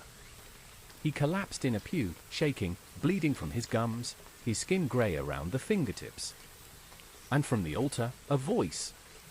"You've seen it." An old man emerged from the shadows behind the pulpit. Frail. White-eyed. Covered in strange scars that twisted around his arms like vines. "I've seen it too," he said. Thomas could barely speak. "Who are you?" The man smiled without teeth. "The one who carried it before you." They sat together in the church, alone with the dust and the silence and the smell of mold and wax. The old man introduced himself as Father Callan. He said he had once lived on Stillwater Lake.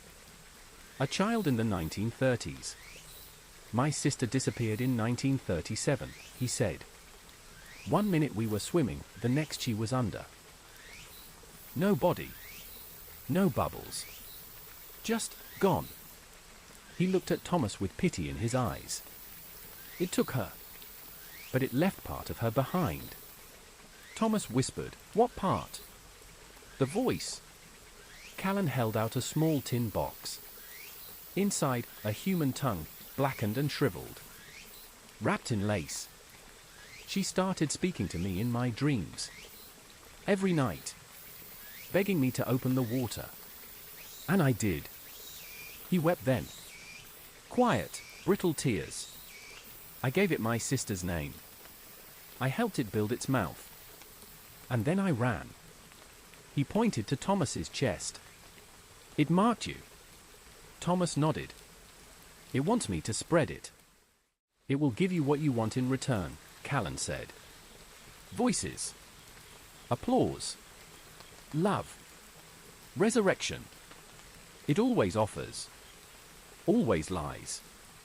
Thomas clutched the sides of his head. "What do I do?" Callan's eyes glowed with an unnatural light. "You have two choices. Carry it. Or trap it again." He paused. "But to trap it, you'll need 6 more." Thomas stared. 6 what? Callan's answer chilled his soul. 6 dead ones. That night, Thomas dreamed of a town swallowed by black water. Marrow Ridge. He saw children with no mouths lining the streets. A church submerged in mud. And rising from the steeple, an eye as wide as the sky. He woke to screaming. Real screaming. Outside the church. He ran to the door and threw it open. The cornfield was on fire. And at the edge of the flames, a figure walked toward him. Carter. Soaked. Burned. Alive. Somehow. Thomas backed away. You died, he whispered. Carter stepped into the light. His jaw hung loosely. One eye was missing. His hands left wet prints on the steps. I drowned, he said. Then he smiled. And I saw what's coming. He lunged. Thomas slammed the door, barring it with a pew. Water poured beneath the frame. Voices screamed through the windows. You're the fifth. You carry us. You'll be the first mouth of the new shore. Then silence. By morning, everything was gone. No fire. No Carter. No voices. Only a damp prayer book on the pew where Callan had Saturday. On the first page, they rise at 7 mouths. You are the first. Beneath that, in blood. Find the others. Chapter 12, The Others Who Carry It. Thomas left Marrow Ridge before the sun was fully up, his car windows fogged from the inside, the air thick with a heaviness he couldn't shake. The prayer book sat in the passenger seat. He hadn't meant to take it. Hadn't remembered taking it. But there it was, open to a page he hadn't seen before. The writing was in red ink, or maybe blood. There are others like you. Marked. Chosen. Incomplete. If 7 mouths open, the lake rises beyond the shore. The drowned become the world. Find the others. Close their wounds before they open. And beneath that, 1. Minneapolis. 2. Shore Bend, MI. 3. Cold Hollow, WV. 4. Iona Parish, LA. 5. Red Pines, OR. 6. Briar Glen, MN, crossed out. 7. U. Thomas gripped the wheel tighter. There were 6 more. First stop, Minneapolis. His hometown. Where it had started. Where the letter from the law office had found him. The city felt foreign now, too loud and too dry. He hadn't slept in nearly 48 hours, running on vending machine coffee and instinct. The marks on his chest no longer hurt, they itched. Not skin deep. Deeper. A subtle vibration beneath the surface, like something twitching inside him. The name in the prayer book gave him one clue. E. Copeland, librarian. The Minneapolis Public Archive sat nestled between 2 crumbling churches downtown. He parked in a loading zone, walked through the automatic doors, and stepped into dust and silence. The woman at the desk looked up. Mid-30s. Pale. Thin. Tired. Thomas recognized it immediately, the same weariness in her eyes. The kind you only saw in people who knew something was behind the veil. You're looking for me, she said before he opened his mouth. He froze. You're Copeland. She nodded once. I felt you coming 3 days ago. She pulled back her sleeve. Bruises. The same letters on her skin. You carry US. Mine started bleeding last night, she said. I took a razor to them. They came back. Thomas stepped closer. How did it happen to you? She glanced around. Lowered her voice. There's a reservoir outside the city. Old farmland underneath. Used to be a church there. My sister and I snuck in. Took a canoe out past the safety line. She fell in. A pause. She never surfaced. Not really.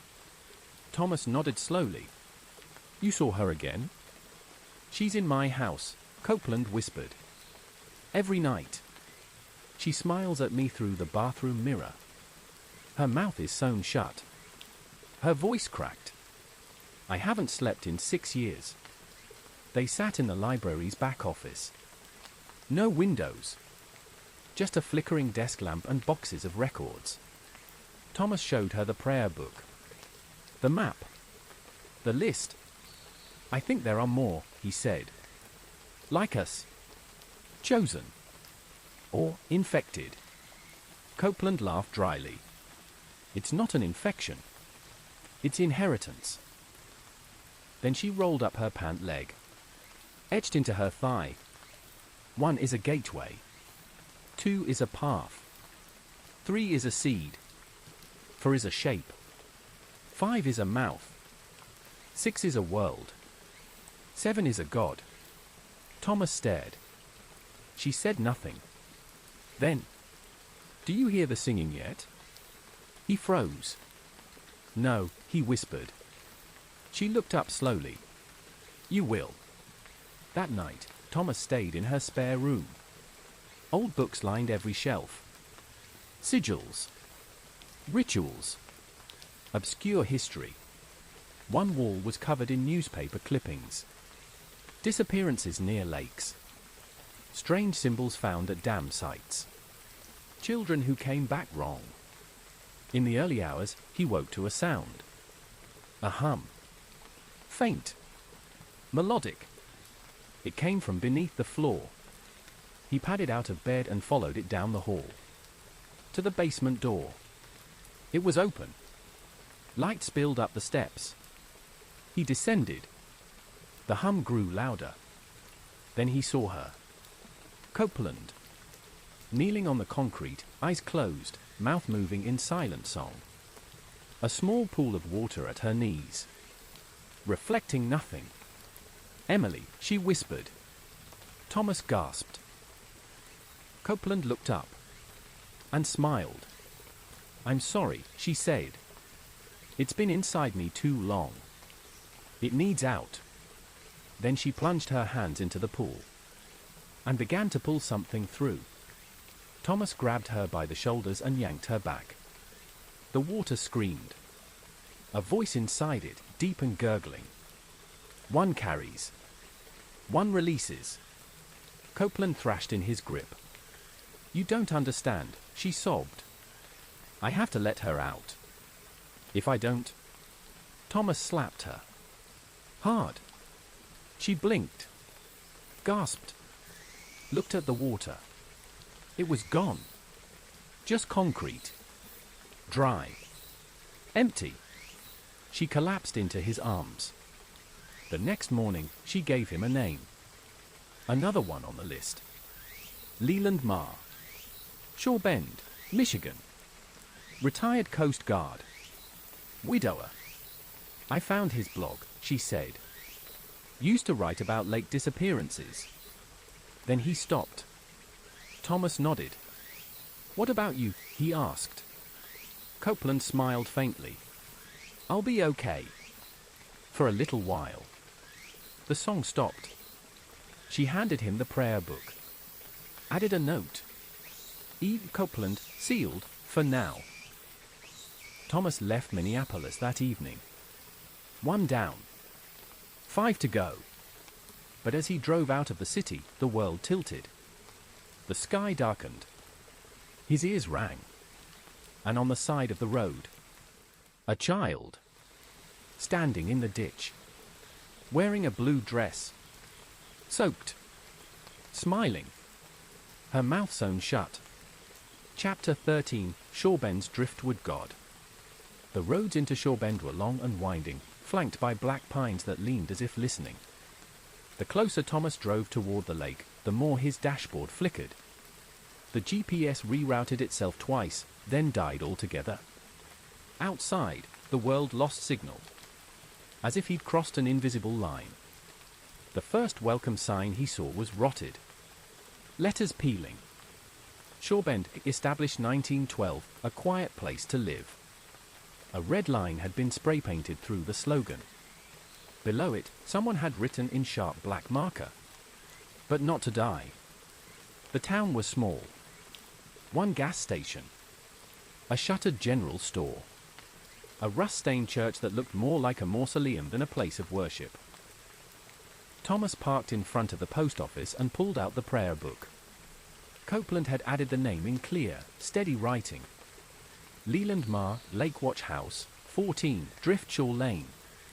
He asked the woman behind the post office desk if Marr still lived there. She looked up sharply. "That old man still kicking?" "Jesus! I thought the lake got him by now." Thomas didn't answer. She just shook her head and muttered, "You sure you wanna go knocking on that door, stranger?" Lake Watch House was barely a house. It sat on a jagged cliff overlooking Lake Huron's western edge, battered by wind and salt. A lighthouse tower was built into the structure like a spinal growth.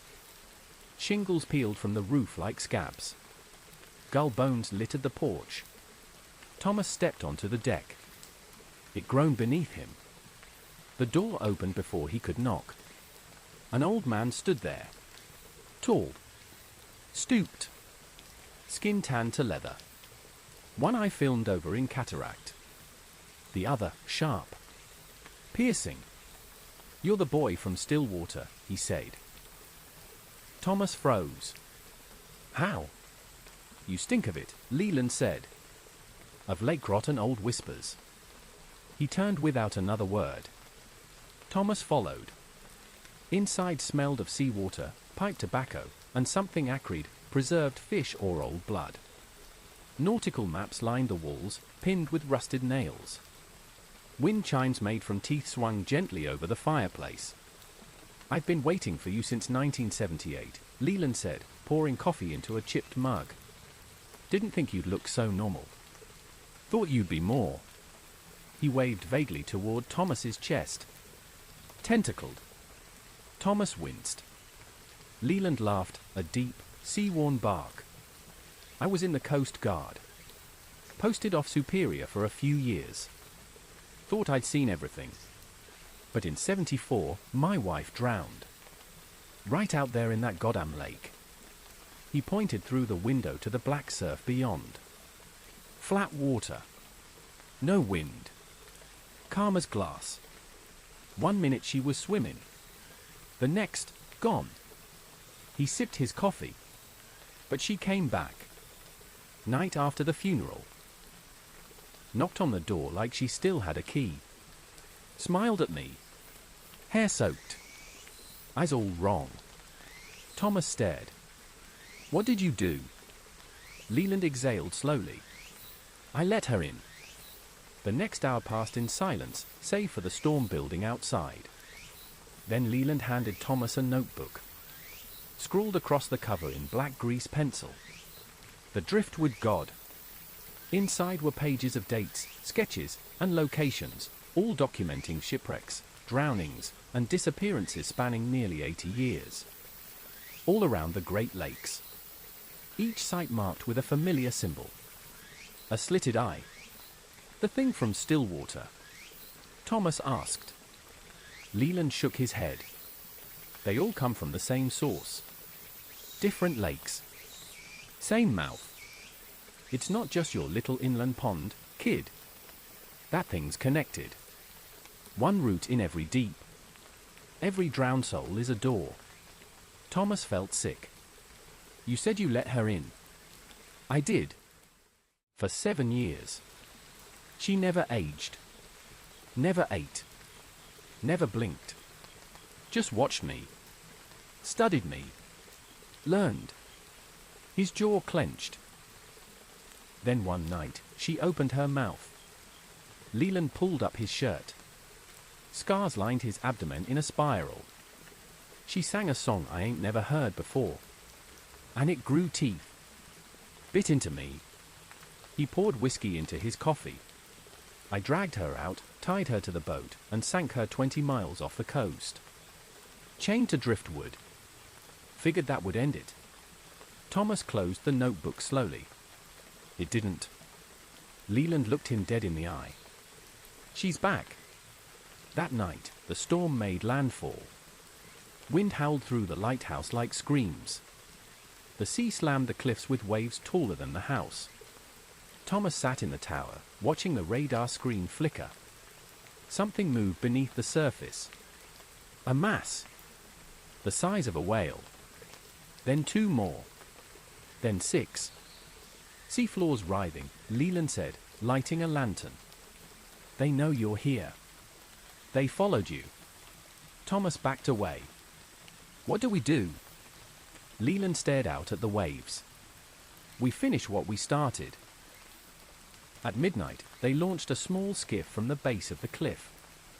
Leland wore a belt of flare guns, harpoons, and 3 sticks of dynamite duct-taped into a waterproof satchel. Thomas wore only the bruises. The water was freezing. But still. Too still. As they rowed, Thomas felt something brush against the hull. Then again. Then a hand. Clutching the edge of the boat.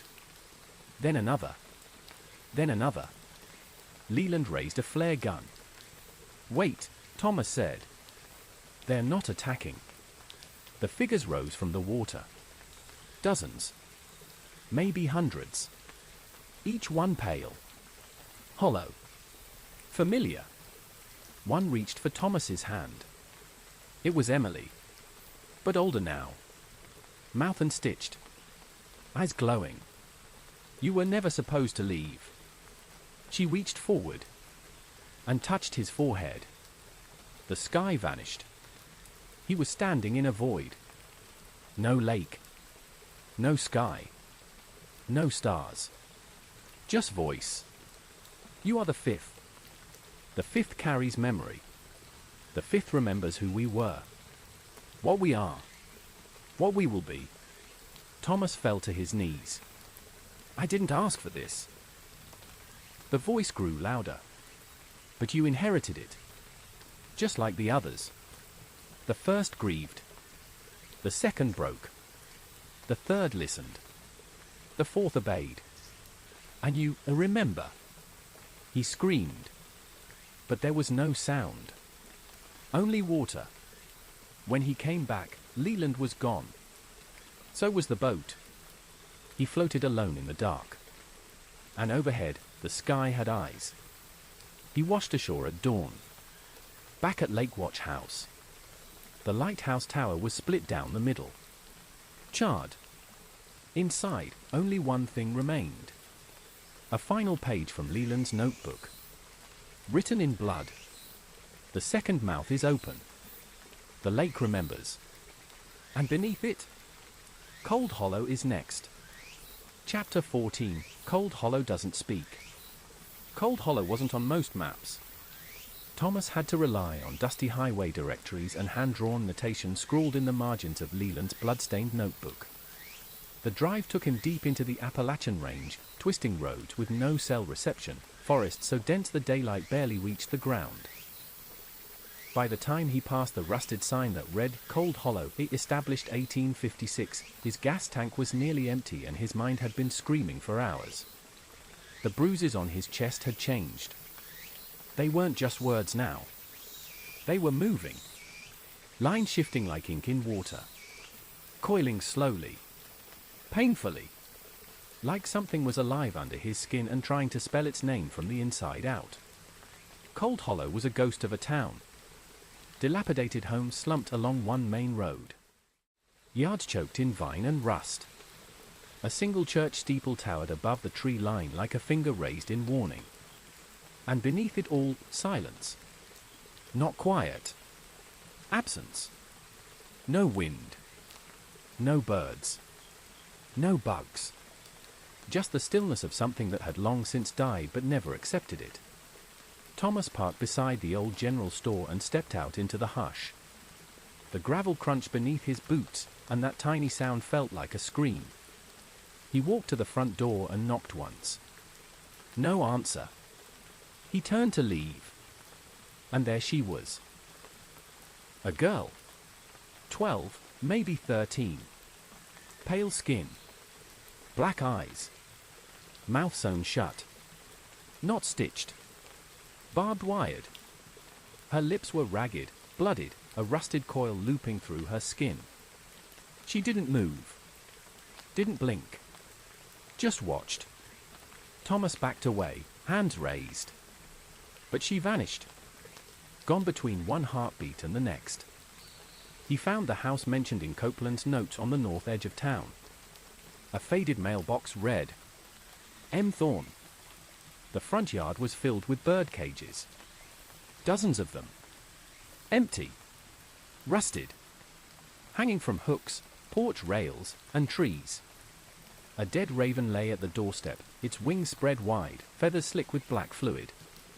Thomas stepped over it and knocked. This time, the door opened. Slowly. A woman stood there. Tall. Wrapped in blankets despite the heat. Her skin was pale, but not sickly, drained. Eyes sunken and shadowed. Her voice was a whisper. "You're the one from the lake." Thomas nodded slowly. Miriam Thorne.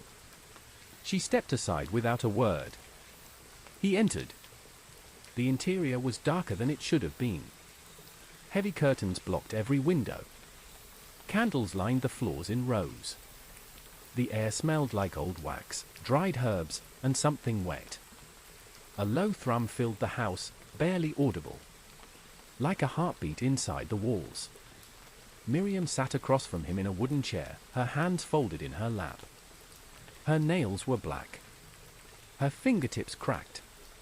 "You've been carrying it for how long?" she asked. Thomas swallowed. "Weeks." She smiled thinly. "I've had mine for 17 years. She rolled up her sleeve. The same bruises. Same symbols. But beneath them, rows of teeth were embedded in her arm. Tiny. Human. Baby teeth. "They grow when I sleep," she whispered. "I wake up bleeding." Thomas felt bile rise in his throat. "What happened here?" he asked. Miriam glanced toward the ceiling. The town built its well over a hollow. Not a dry one. A wet one. There's water under Cold Hollow that doesn't belong to the land. She stood and walked toward the hearth. Picked up an old photograph. It showed a church congregation. Black and white. Dozens of people. All smiling. Except for the pastor. His eyes were blacked out. They buried the dead in shallow graves. But the water rose. And then the dead spoke. Thomas stepped closer. They opened their mouths, Miriam whispered. And the voice came through. That night, Thomas slept in the spare room. He dreamed of cages. Hundreds of them. Swinging above an ocean made of teeth. Inside each cage, a child with their lips sewn shut. One of them was him. When he woke, Miriam was waiting in the hallway. "You heard them, didn't you?" Thomas nodded. "They're trying to sing again," she said. They descended into the cellar at dawn. Miriam lit lanterns. The walls were carved from stone and rotted wood. The deeper they went, the damper it became. Roots dangled from the ceiling like the fingers of buried giants. At the very bottom, a shallow pool had formed. Still. Black. She knelt beside it and whispered, "This is where they speak." Thomas crouched beside her. The water didn't reflect him. Instead, he saw another town, drowned. Burning. Screaming. Children crawled from the soil. Graves split like fruit. And standing above them, the mouth. A tower of rot and bone. It opened. And sang. "Let me spread." Miriam screamed and fell backward. The water turned red. Blood poured from her nose, her ears, her eyes. Thomas dragged her up the stairs, her body convulsing. When she stopped shaking, she whispered, "They're opening the third mouth. Here." Thomas backed away. "We have to stop it." She stared at him, eyes glowing faintly. "No. We have to trap it." She handed him a pendant from around her neck. Inside was a tooth. "The pastor's," she said. He opened the first voice in Cold Hollow. "If we bury this under the church, it seals the echo." Thomas didn't ask how she knew. He just ran. The church was abandoned. Crumbling. Inside, the pews were rotted. The altar split in half. Flies buzzed around the crucifix. He found the hole beneath the pulpit. Dug by hand. Deeper than it should have gone. The walls were pulsing, breathing. And from the pit, the hymn. 1,000 voices. Children. Adults. Something else. All whispering the same phrase. We are the voice. We are the door. We are the lake beneath the skin. Thomas dropped the tooth into the pit. The ground screamed. The air ignited. Flames exploded up the walls. He ran. The church collapsed behind him. Crows burst from the trees. When he returned to Miriam's house, it was empty. The bird cages were gone. All of them. In her chair, a note. 3 mouths are open. 4 will break the sky. Go to Iona Parish. He's already speaking. And scrawled beneath it in blood. Close it, Thomas. Before you start singing too. Chapter 15, The Blues Beneath the Bayou. Thomas drove south without sleep. The deeper into Louisiana he traveled, the thicker the air became, humid, heavy, like the breath of something sleeping beneath the moss-draped cypress trees. He passed sunken houses, roadkill bloated in the heat, and drowned fields shimmering in stagnant water. Iona Parish wasn't on any state map. But it existed, hidden deep in the wetlands, accessible only by a single road that vanished into gravel and then into dirt. The place felt forgotten, like God had looked away and never remembered to look back. When Thomas crossed the rusted metal bridge into town, the sign hanging from its frame read, Iona Parish, the land remembers. And someone had scratched into the wood beneath it. But it never forgives. The town square was little more than a faded gazebo, a sunken general store, and a bar called the Hollow Note. He parked and stepped out, the heat slapping him like a wet palm. Cicadas screamed in the trees. The air smelled of mud, mildew, and gasoline. Inside the bar, the world dimmed. Old men lined the walls, hunched over beer bottles and dominoes. A jukebox flickered in the corner, half dead. Behind the counter stood a man with eyes like river stone. But it was the man on the stage who made Thomas freeze. An old musician sat on a wooden stool, barefoot, shirtless, eyes closed. His guitar wasn't plugged in. But it sang. Low. Haunting. Too many notes for human fingers. The melody didn't belong to this world. It vibrated in Thomas's spine.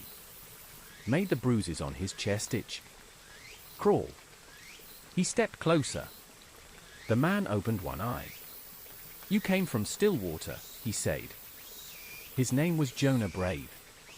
Once a blues legend in New Orleans, now a ghost in a town no one remembered. They sat on the porch behind the Hollow Note while Jonah strummed chords that didn't quite resolve. I was in Memphis when I heard the first note, he said. A sound in my dream. Like a whale made of wood, crying for air. He smiled, yellow teeth shining in the heat. I woke up with this guitar. Thomas stared at it. The body was warped. Dark wood. Strings of gut. Something about it felt alive. It ain't mine, Jonah said. It plays itself. I just translate. He ran a finger across the neck. It sings about mouths. About doors. About things in the water that ain't fish.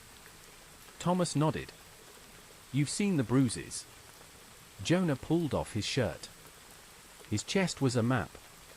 Rivers of black ink snaked across his skin, veins that didn't pulse, didn't bleed. One eye on his shoulder. One on his rib. The lake put music in me, he said. And now I play when it wants. That night, Jonah played again. The bar filled with ghosts.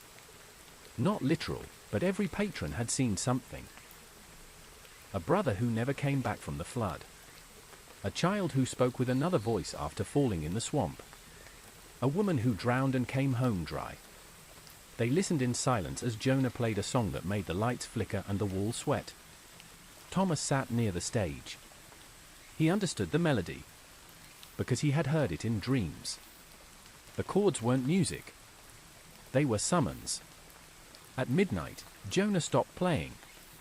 He turned to Thomas and said, "It wants out." They went to the bayou. Jonah brought the guitar. Thomas brought the pendant Miriam had given him. The moon was full. The water glowed green. "Right out there," Jonah said, pointing toward a rotted dock. "That's where I pulled it from." "What?" "The body," he whispered. "Of the girl." Thomas felt his stomach turn. "She wasn't from here. She floated in from somewhere else. I saw her mouth stitched shut. But she still sang." He knelt at the water's edge. "For mouths. That's how many it needs. That's how many I've opened." Thomas froze. "What?" Jonah looked up with tears in his eyes. "I didn't know what I was doing. The music used me. Every song I played was another crack in the door." The bruises on his chest pulsed.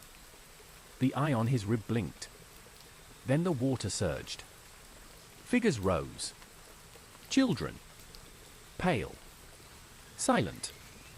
They stood on the surface. Watched. And behind them, the fourth mouth. A tower of driftwood and bones, with a gaping, toothless hole in its center. Jonah began to play. Thomas screamed, "Don't!" But Jonah smiled. "I was never gonna die old, son." Then he struck one final chord. And the mouth opened. A wave of sound ripped through the trees. Thomas flew backward. The dock exploded. The children screamed without mouths. The guitar shattered. And Jonah burned from the inside out. His chest split. Not blood. Not flame. Song. A melody of grief and hunger. Then, silence. Jonah's body slumped. Empty.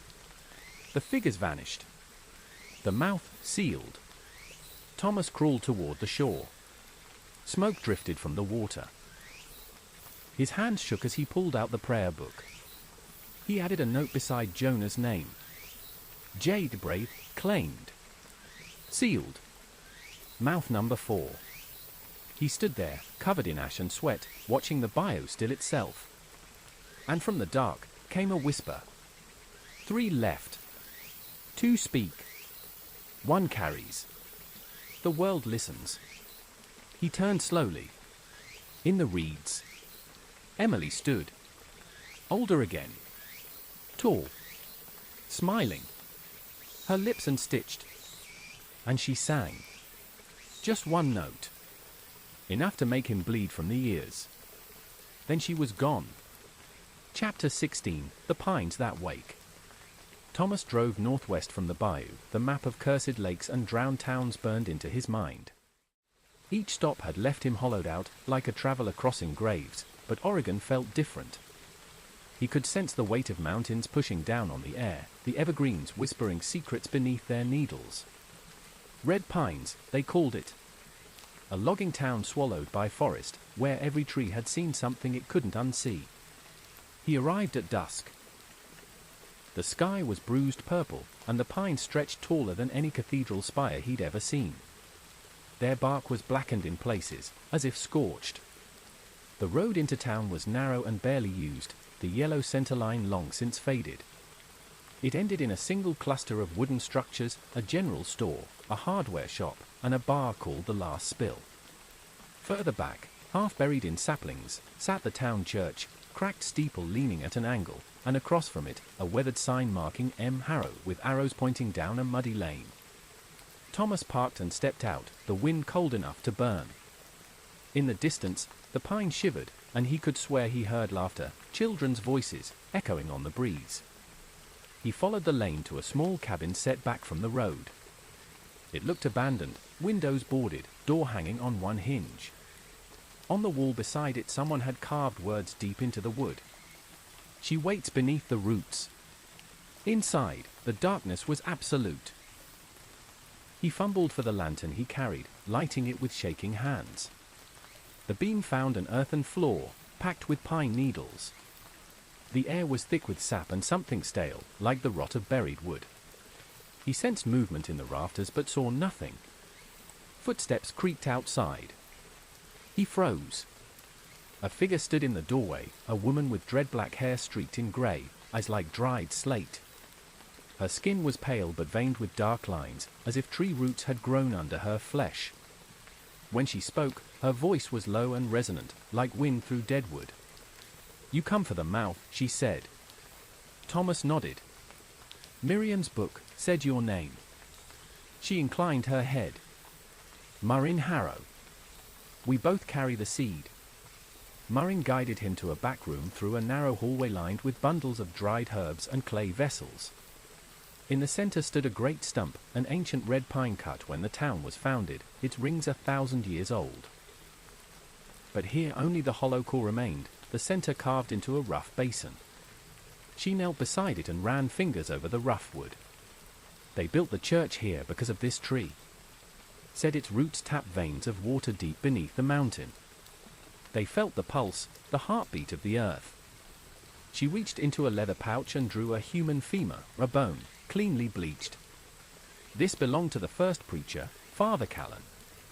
They buried him alive in the stump, as atonement. His body rotted in the sap, and the stump drank him in. But it did not die." Thomas swallowed. "You said I carry the seed." She slid the bone into the hollow. 3 mouths open. "For sealed. 1 carries. You have been the vessel for the one in Stillwater. Jonah sealed the 4th here, but you bear a piece of it too, a fragment embedded in your blood." She handed him a knife, obsidian flake, razor sharp. "You must carve the symbol into the stump. Burn the bone in its place, and bury it beneath the church's cornerstone. Then the stump's mouth will close, and the roots will no longer drink from the drowned." Thomas nodded, but dread knotted in his chest. "And the cost?" Murrin's eyes flickered with sorrow. "A sacrifice of sap. Flesh for flesh. The tree demands payment." That night, they worked quickly. Thomas cut the symbol, a circle with an upward-facing crescent, into the heartwood. Murrin tended a small fire in an iron brazier, feeding it pine cones until flames licked high. When the carving was done, Murrin laid the bone on the coals. The bone cracked and hissed, releasing a smell like scorched flesh. Murrin chanted softly in a language older than the land. The stump trembled. Wood groaned. Roots twined beneath the floorboards. Thomas staggered back, clutching the knife. Murrin whispered an incantation, and the brazier's flames roared. The stump's hollow gaped wider, like a screaming mouth. But then the bone collapsed into embers, and the wood began to smoke. A shockwave rippled through the cabin. Windows shattered. The lantern flew from Thomas's hand. For a moment, darkness and shadow coiled around them like living snakes. Then, silence. They emerged to find the night calm. The pines stood rigid, their needles unmoved. The stump's remains lay cold, its hollow collapsed into a shattered ring of bark. Murrin placed a hand on Thomas's arm. "It is done, but at cost." She drew her sleeve back. Where her wrist had been bristling with root-like veins, now the skin was smooth, pale, unmarked, but a single drop of sap glistened where one root had fed, a tiny crystal that pulsed like a heartbeat. "The sacrifice," Murrin said quietly. "I gave my blood. I gave my sap. Now the stump will not open again." Thomas exhaled. "For mouth sealed. 3 left." Murrin nodded. "The last is the largest. The world is not safe until it is quiet." She rose unsteadily. "Go then, to the heart of the world. Find the 7th name." Thomas looked back at the ruined stump and felt its absence like a wound. This seal had cost a piece of Murrin's soul, and nearly theirs both. He slid the obsidian knife into his pack, replaced the lamp, and stepped into the night. At dawn, Thomas stood at the foot of an impossibly tall peak in the Cascade Range. He consulted Miriam's prayer book one last time. 6 red pines, OR sealed. 7 redacted. No name. No clue. Only the empty final line. The last marked soul who carried Mortha across the world. He remembered Murrin's warning, the 7th is a god. The final vessel. He exhaled into the thin air. The bruise on his chest flared. He reached for the high ridge, determined to follow the mountain spine until he found the answer, or the embodiment of the gate itself. Because if the seventh mouth opened, the world would become a drowned forest of broken trees, and Martha would finally walk free, its hunger unbound. He stepped onto the trailhead, and the pines behind him sighed, as though saying goodbye or warning him not to return. Chapter 16: The Pines That Wake. Thomas reached Red Pines just after sundown. The sky was the color of bruised fruit, smeared with purple clouds that hung low over the jagged silhouette of Oregon's coastal forest. He parked on the outskirts of town, where asphalt gave way to moss-choked gravel and pine needles blanketed the earth like old ash. The town itself was little more than a spine of abandoned buildings curling along the base of a ridgeline. Once a logging village, now a scar on the land. Half of the windows were boarded up. The other half just stared. Empty panes, watching. The pine trees around Red Pines weren't just tall, they were ancient. Bark the color of charcoal, limbs bowed under the weight of time. Some leaned so far they seemed like they were whispering to each other, or leaning closer to listen. Thomas clutched the prayer book as he walked deeper into town. It had already updated itself, new words appearing in Copeland's handwriting. Red Pines is different. The infection didn't just root. It grew. Be careful. The marked soul here doesn't want to be healed. They want to bloom. He found the house after 2 hours of searching. Deep past the town limits, up a trail almost swallowed by underbrush, stood a 2-story cabin overgrown with ivy and pine. A black iron sign hung above the porch. W. Sallow? The 6th name. The door creaked open on its own. Thomas stepped inside, pulse hammering. The cabin interior was dim, curtains drawn tight, firewood smouldering in a stone hearth. A smell hit him like a slap, sap, blood, and mouldy books. Sitting by the fire was a man. Mid-60s. Long grey beard. Skin tight to the bone. But his eyes. Green. Too green. Vivid, brighter spring leaves in sunlight. They didn't blink. You came from Stillwater, the man said softly. Thomas nodded. You're Walter Sallow. I was, the man said. Before the pines woke me. Walter poured tea from a kettle that had never been heated. He never blinked. Never looked away. Thomas noticed his arms were covered in tattoos. Not ink. Root work. Scars and brands that ran up his veins in branching, leaf-like shapes. The 5th mouth sings, Walter said. The 6th one grows. He gestured to the window. Thomas turned. Outside, a tree stood at the center of the clearing. It hadn't been there when he arrived.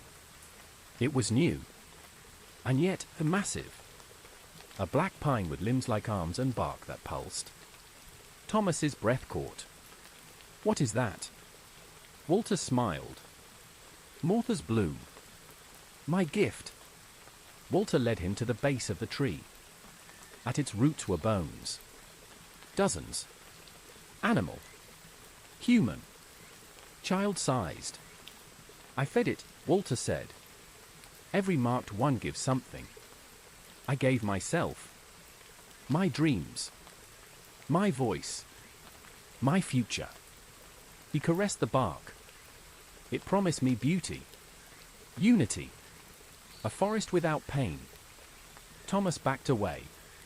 It lied. Walter laughed. Of course it did. That's what gods do. Then he turned. But I don't want to stop it. The prayer book in Thomas's pocket burned. Updated itself. Walter Sallow, marked.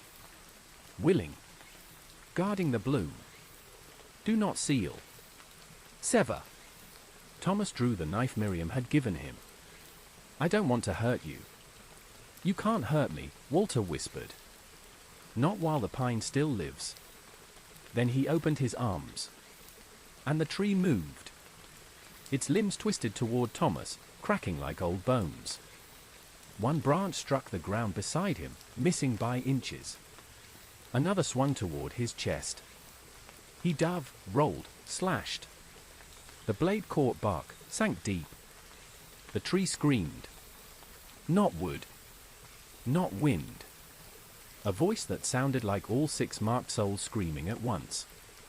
Walter collapsed, hands clutching his head. Thomas staggered forward and stabbed the tree again, deeper. Sap poured out like black blood. A final strike to the trunk. The tree split. With a sound like thunder and cracking ribs, it tore open from the middle. And inside, a mass of eyes. Mouths. Hands. All staring. All singing. You cannot unroot us. Thomas raised the blade one last time. But the page beneath had already begun to write itself. Not in ink. In something darker. And in handwriting he recognized as his own. The 7th mouth is me. Chapter 17, The Mouth Inside. Thomas drove for hours without knowing where he was going. The road curved and climbed, trees blurring past as the bruises on his chest writhed like worms beneath the skin. He didn't need the prayer book anymore. Every turn, every mile, he felt as if some compass deep in his bones now pointed inward. Because there was nowhere left to go. The 6th mouth had been sealed, severed. And the 7th? It was him. The realization pulsed behind his eyes like a migraine. He couldn't deny it any longer. The bruises weren't markings. They were roots. They'd been growing, coiling around his ribs, creeping into his lungs, inching toward his heart. It had always been waiting. Inside. The landscape changed the closer he got to nowhere. Signs stopped appearing. The sky darkened unnaturally.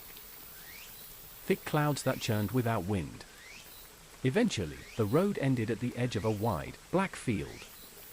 In the center of that field was a lake. He wasn't surprised.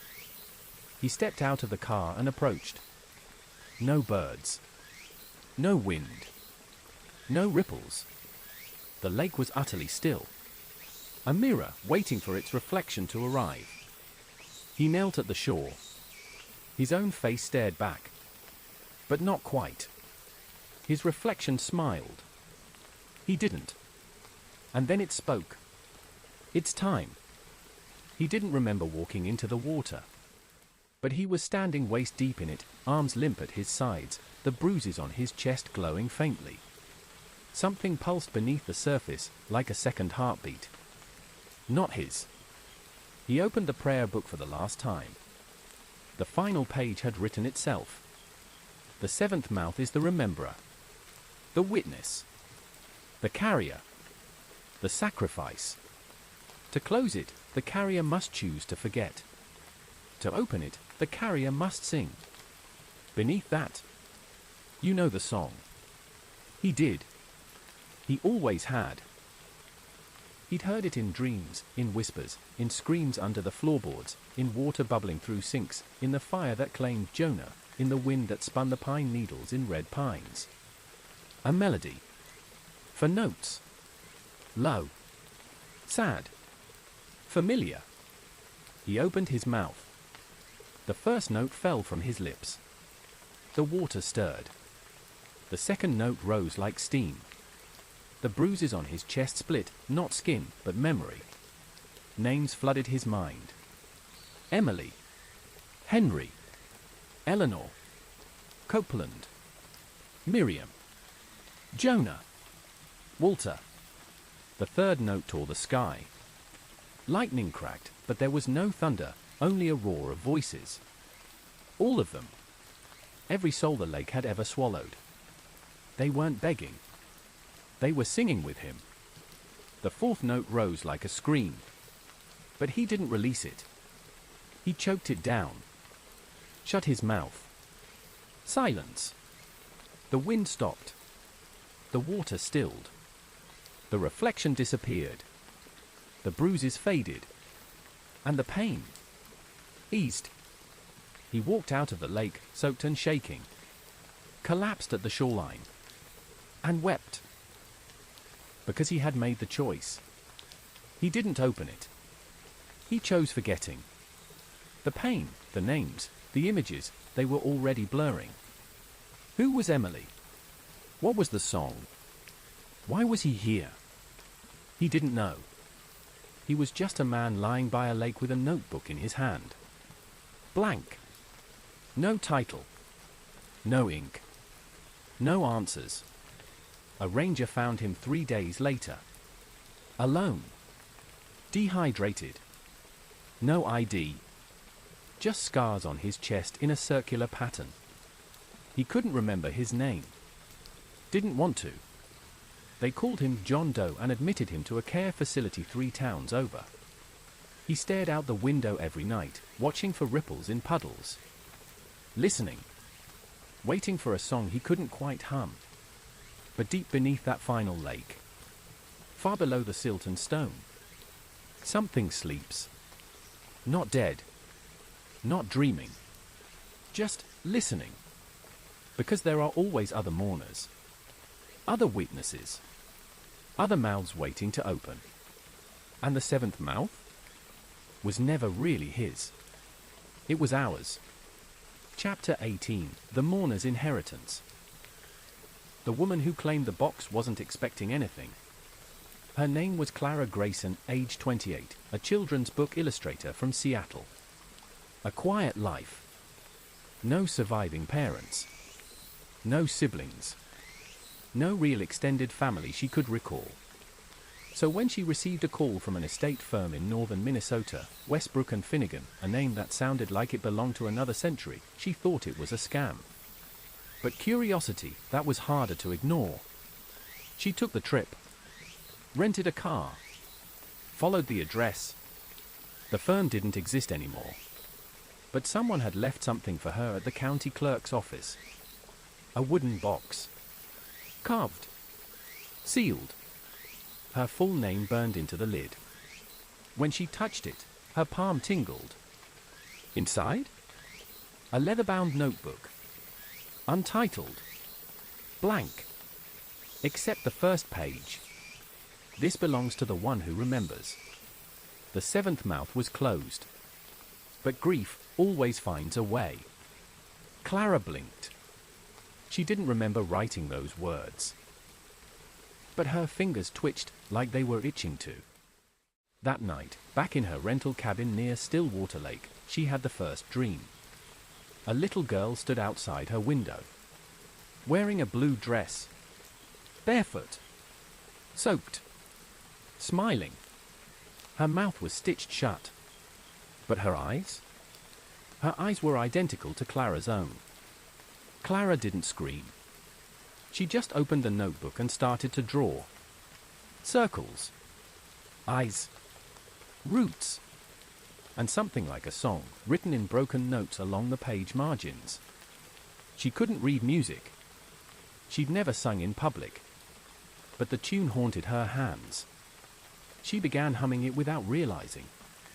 And the lake stirred. Back in the institution, John Doe sat in his chair by the window. Eyes glazed. He hadn't spoken in weeks. Not since they found him at the shore, blank and nameless. But tonight, his lips moved. The nurse leaned in, startled. What was that? He whispered again. Just one word. Barely audible. Almost forgotten. Clara. Then his eyes opened. Wide. Sharp. And green. The nurse gasped. Because the bruises on his chest had returned. 7 of them. Shaped like mouths. Somewhere in Seattle, Clara sat cross-legged on her studio floor, sketching feverishly in the notebook. Her hands didn't stop. Even as her nose bled. Even as the water began to rise from the drains.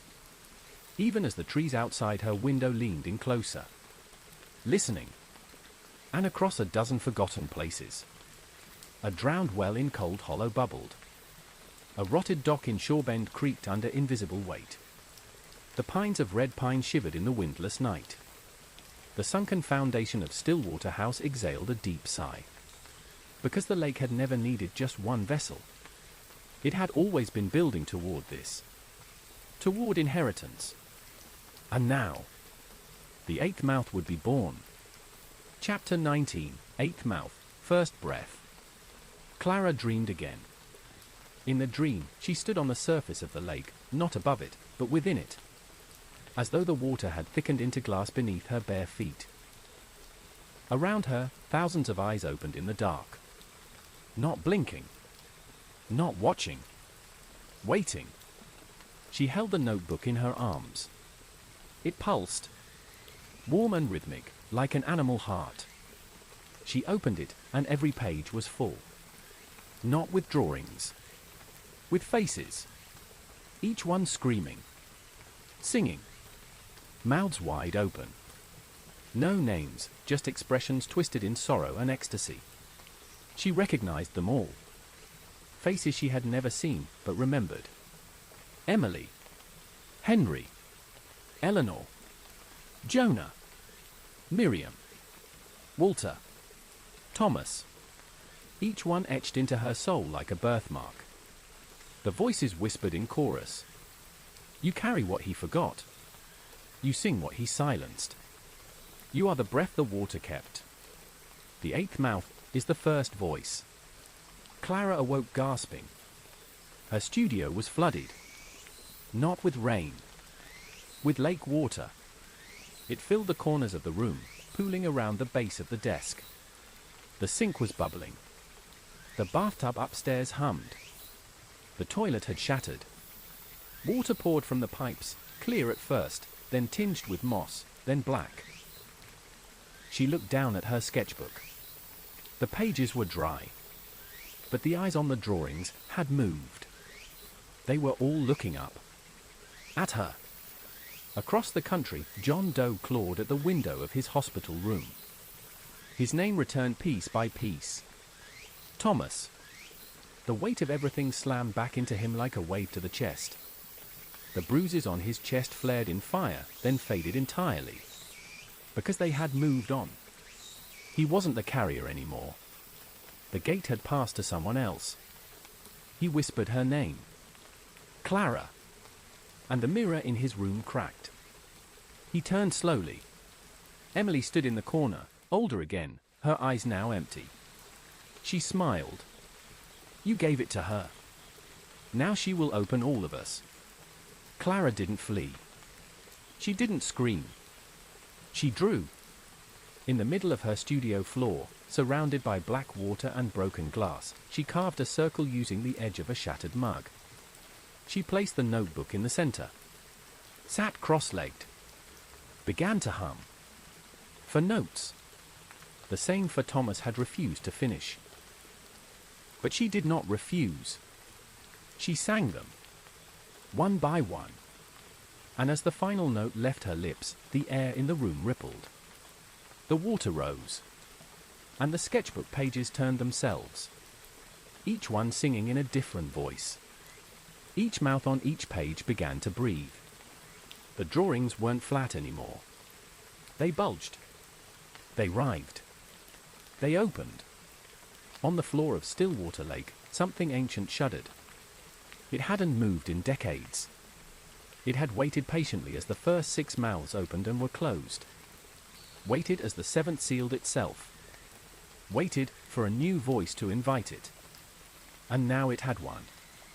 It opened its mouth and exhaled its name. The wind changed across the entire northern U.S. Trees bowed. Birds dropped dead in flight. Drains backed up in distant cities. And Clara became hollow. She didn't sleep for 3 nights. She didn't eat. She simply sat in the circle, letting the pages of the sketchbook write without her hand. Sometimes the ink bled. Sometimes it cried. She watched her skin pale. Her eyes darken. And when she looked in the mirror, her mouth looked larger. Like the skin around it had loosened. Stretched. The 8th mouth wasn't like the others. It didn't need a lake. It didn't need a church. Or a forest. Or a well. It only needed witnesses. It only needed someone to speak for it. Someone to publish. And Clara was already getting emails. From editors. From agents. From people who had never had her contact information before. They all wanted the book. They all wanted the story. Across the country, people began humming. A melody with no origin. For notes. Children hummed it in sleep.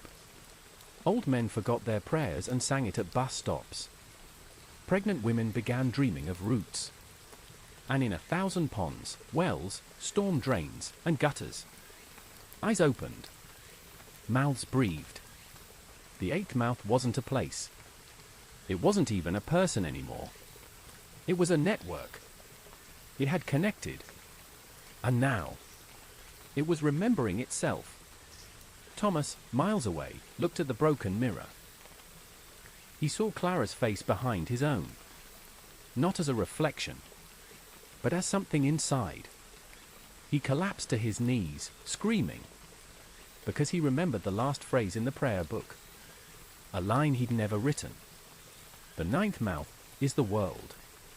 Chapter 20, The World That Opens. Clara didn't sleep anymore. Sleep belonged to the old world. The world that had walls, between dream and waking, between water and land, between song and silence. That world was closing. She sat in her studio, now drowned in inches of black water. The drains hadn't stopped for days. Neither had the whispers. They came from beneath the floorboards. From behind the mirror. From the spine of the sketchbook that now turned its pages with the windless breath of an unseen lung. She didn't eat. Didn't drink. She just remembered. Not her own life. But all the lives the lake had touched. The lives it had taken. The ones it had seeded. She saw Emily standing at the window again. But this time, she was joined by others. Children with gills where their necks should be. Old women with mouths sewn shut, but eyes that sang. A boy with no skin, just a silhouette of dripping black water in the shape of grief. They didn't move. They just watched.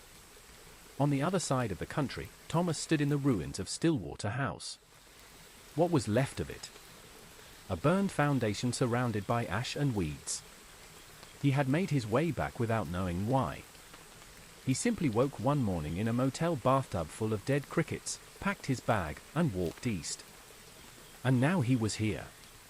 Standing above the basement that had once contained the first whisper. And it was open.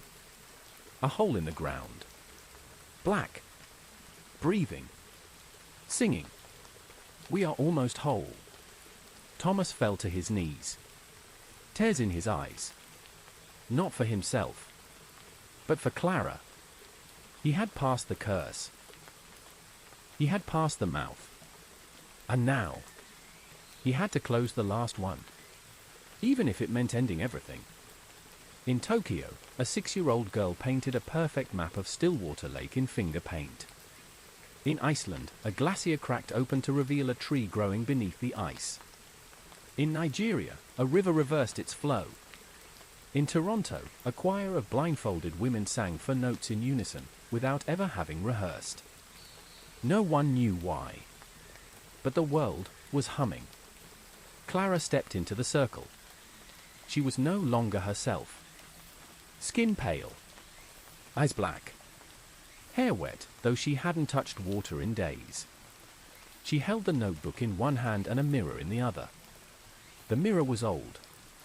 Cracked. Found in the attic of her studio when she first moved in. She had thought it was junk. Now she knew it was an invitation. She placed the mirror in front of her. Opened the sketchbook. And began to read aloud. Each page was a name. A place. A song. A death. A transformation. A memory of the lake, passed down through voices and bruises and bloodlines. Each page she read became real again. Somewhere, a woman drowned her son in a bathtub, then whispered to the water, "Take him back." Somewhere, a man slit his wrists in a dry well and heard the echo say, "Thank you." Somewhere, someone touched a puddle and forgot their name. And everywhere, the hum grew louder. Thomas stood at the hole. He knew what he had to do. The seventh mouth had been closed once. But now? Now it had opened again. He had passed the voice to Clara. But the lake had never needed just one singer. Now it had two. A harmony. A call and response. He stepped into the hole. Down into the dirt. Into the root of everything. Clara turned the final page. And there, scrawled in her own hand, though she didn't remember writing it, were the words. When the world sings, you must choose what becomes of silence. She looked at her reflection. Her mouth smiled. But she didn't feel her lips move. Thomas reached the bottom. It wasn't soil anymore. It was flesh. The tunnel walls pulsed. Warm. Wet. A heartbeat so massive it made his vision blur. He stumbled into the core. And saw it. The lake. Not above, but inside. A sphere of black water suspended in a chamber made of ribs and roots. Ice floated in the water. And mouths. And names. So many names. Waiting. Wanting. Begging. Sing, they whispered. Finish the song. We will be you. Thomas collapsed to his knees. Then to his back. The water orb hovered above him. It descended. He screamed. But not out loud. Inside. A scream only Clara could hear. Back in the studio, she dropped the book. Clutched her chest. Fell to her knees in the water. The sketchbook floated beside her. Pages blank again. The mirror cracked. Then shattered. And from the shards, a face looked back. Not hers. Thomas's. Eyes open. Mouth wide. Singing. She screamed and the sound was wrong. Too low. Too deep. Too many voices. In the basement heart of Stillwater, Thomas let the lake enter him. He opened his mouth and let everything in. All the names. All the grief. All the songs. He became the silence that follows the scream. The end of the hymn. The final note. Clara rose to her feet. Her eyes cleared. The bruises vanished. The water drained. The sketchbook dissolved. Ash in the wind. She was alone. Truly. Finally. Alone. And herself again. Thomas never surfaced. His body was never found. The lake eventually dried, leaving behind a ring of salt and teeth. But the song? The song stopped. The hum faded. The children stopped dreaming. The rivers flowed forward again. And Clara? She returned to Seattle. She never wrote again. But every now and then, she'd hear the whisper of her name through the faucet. Or catch her reflection in a mirror mouthing something she didn't say. And she would gently, softly, whisper back, "No more songs. Not today." He sang for all of us. The end.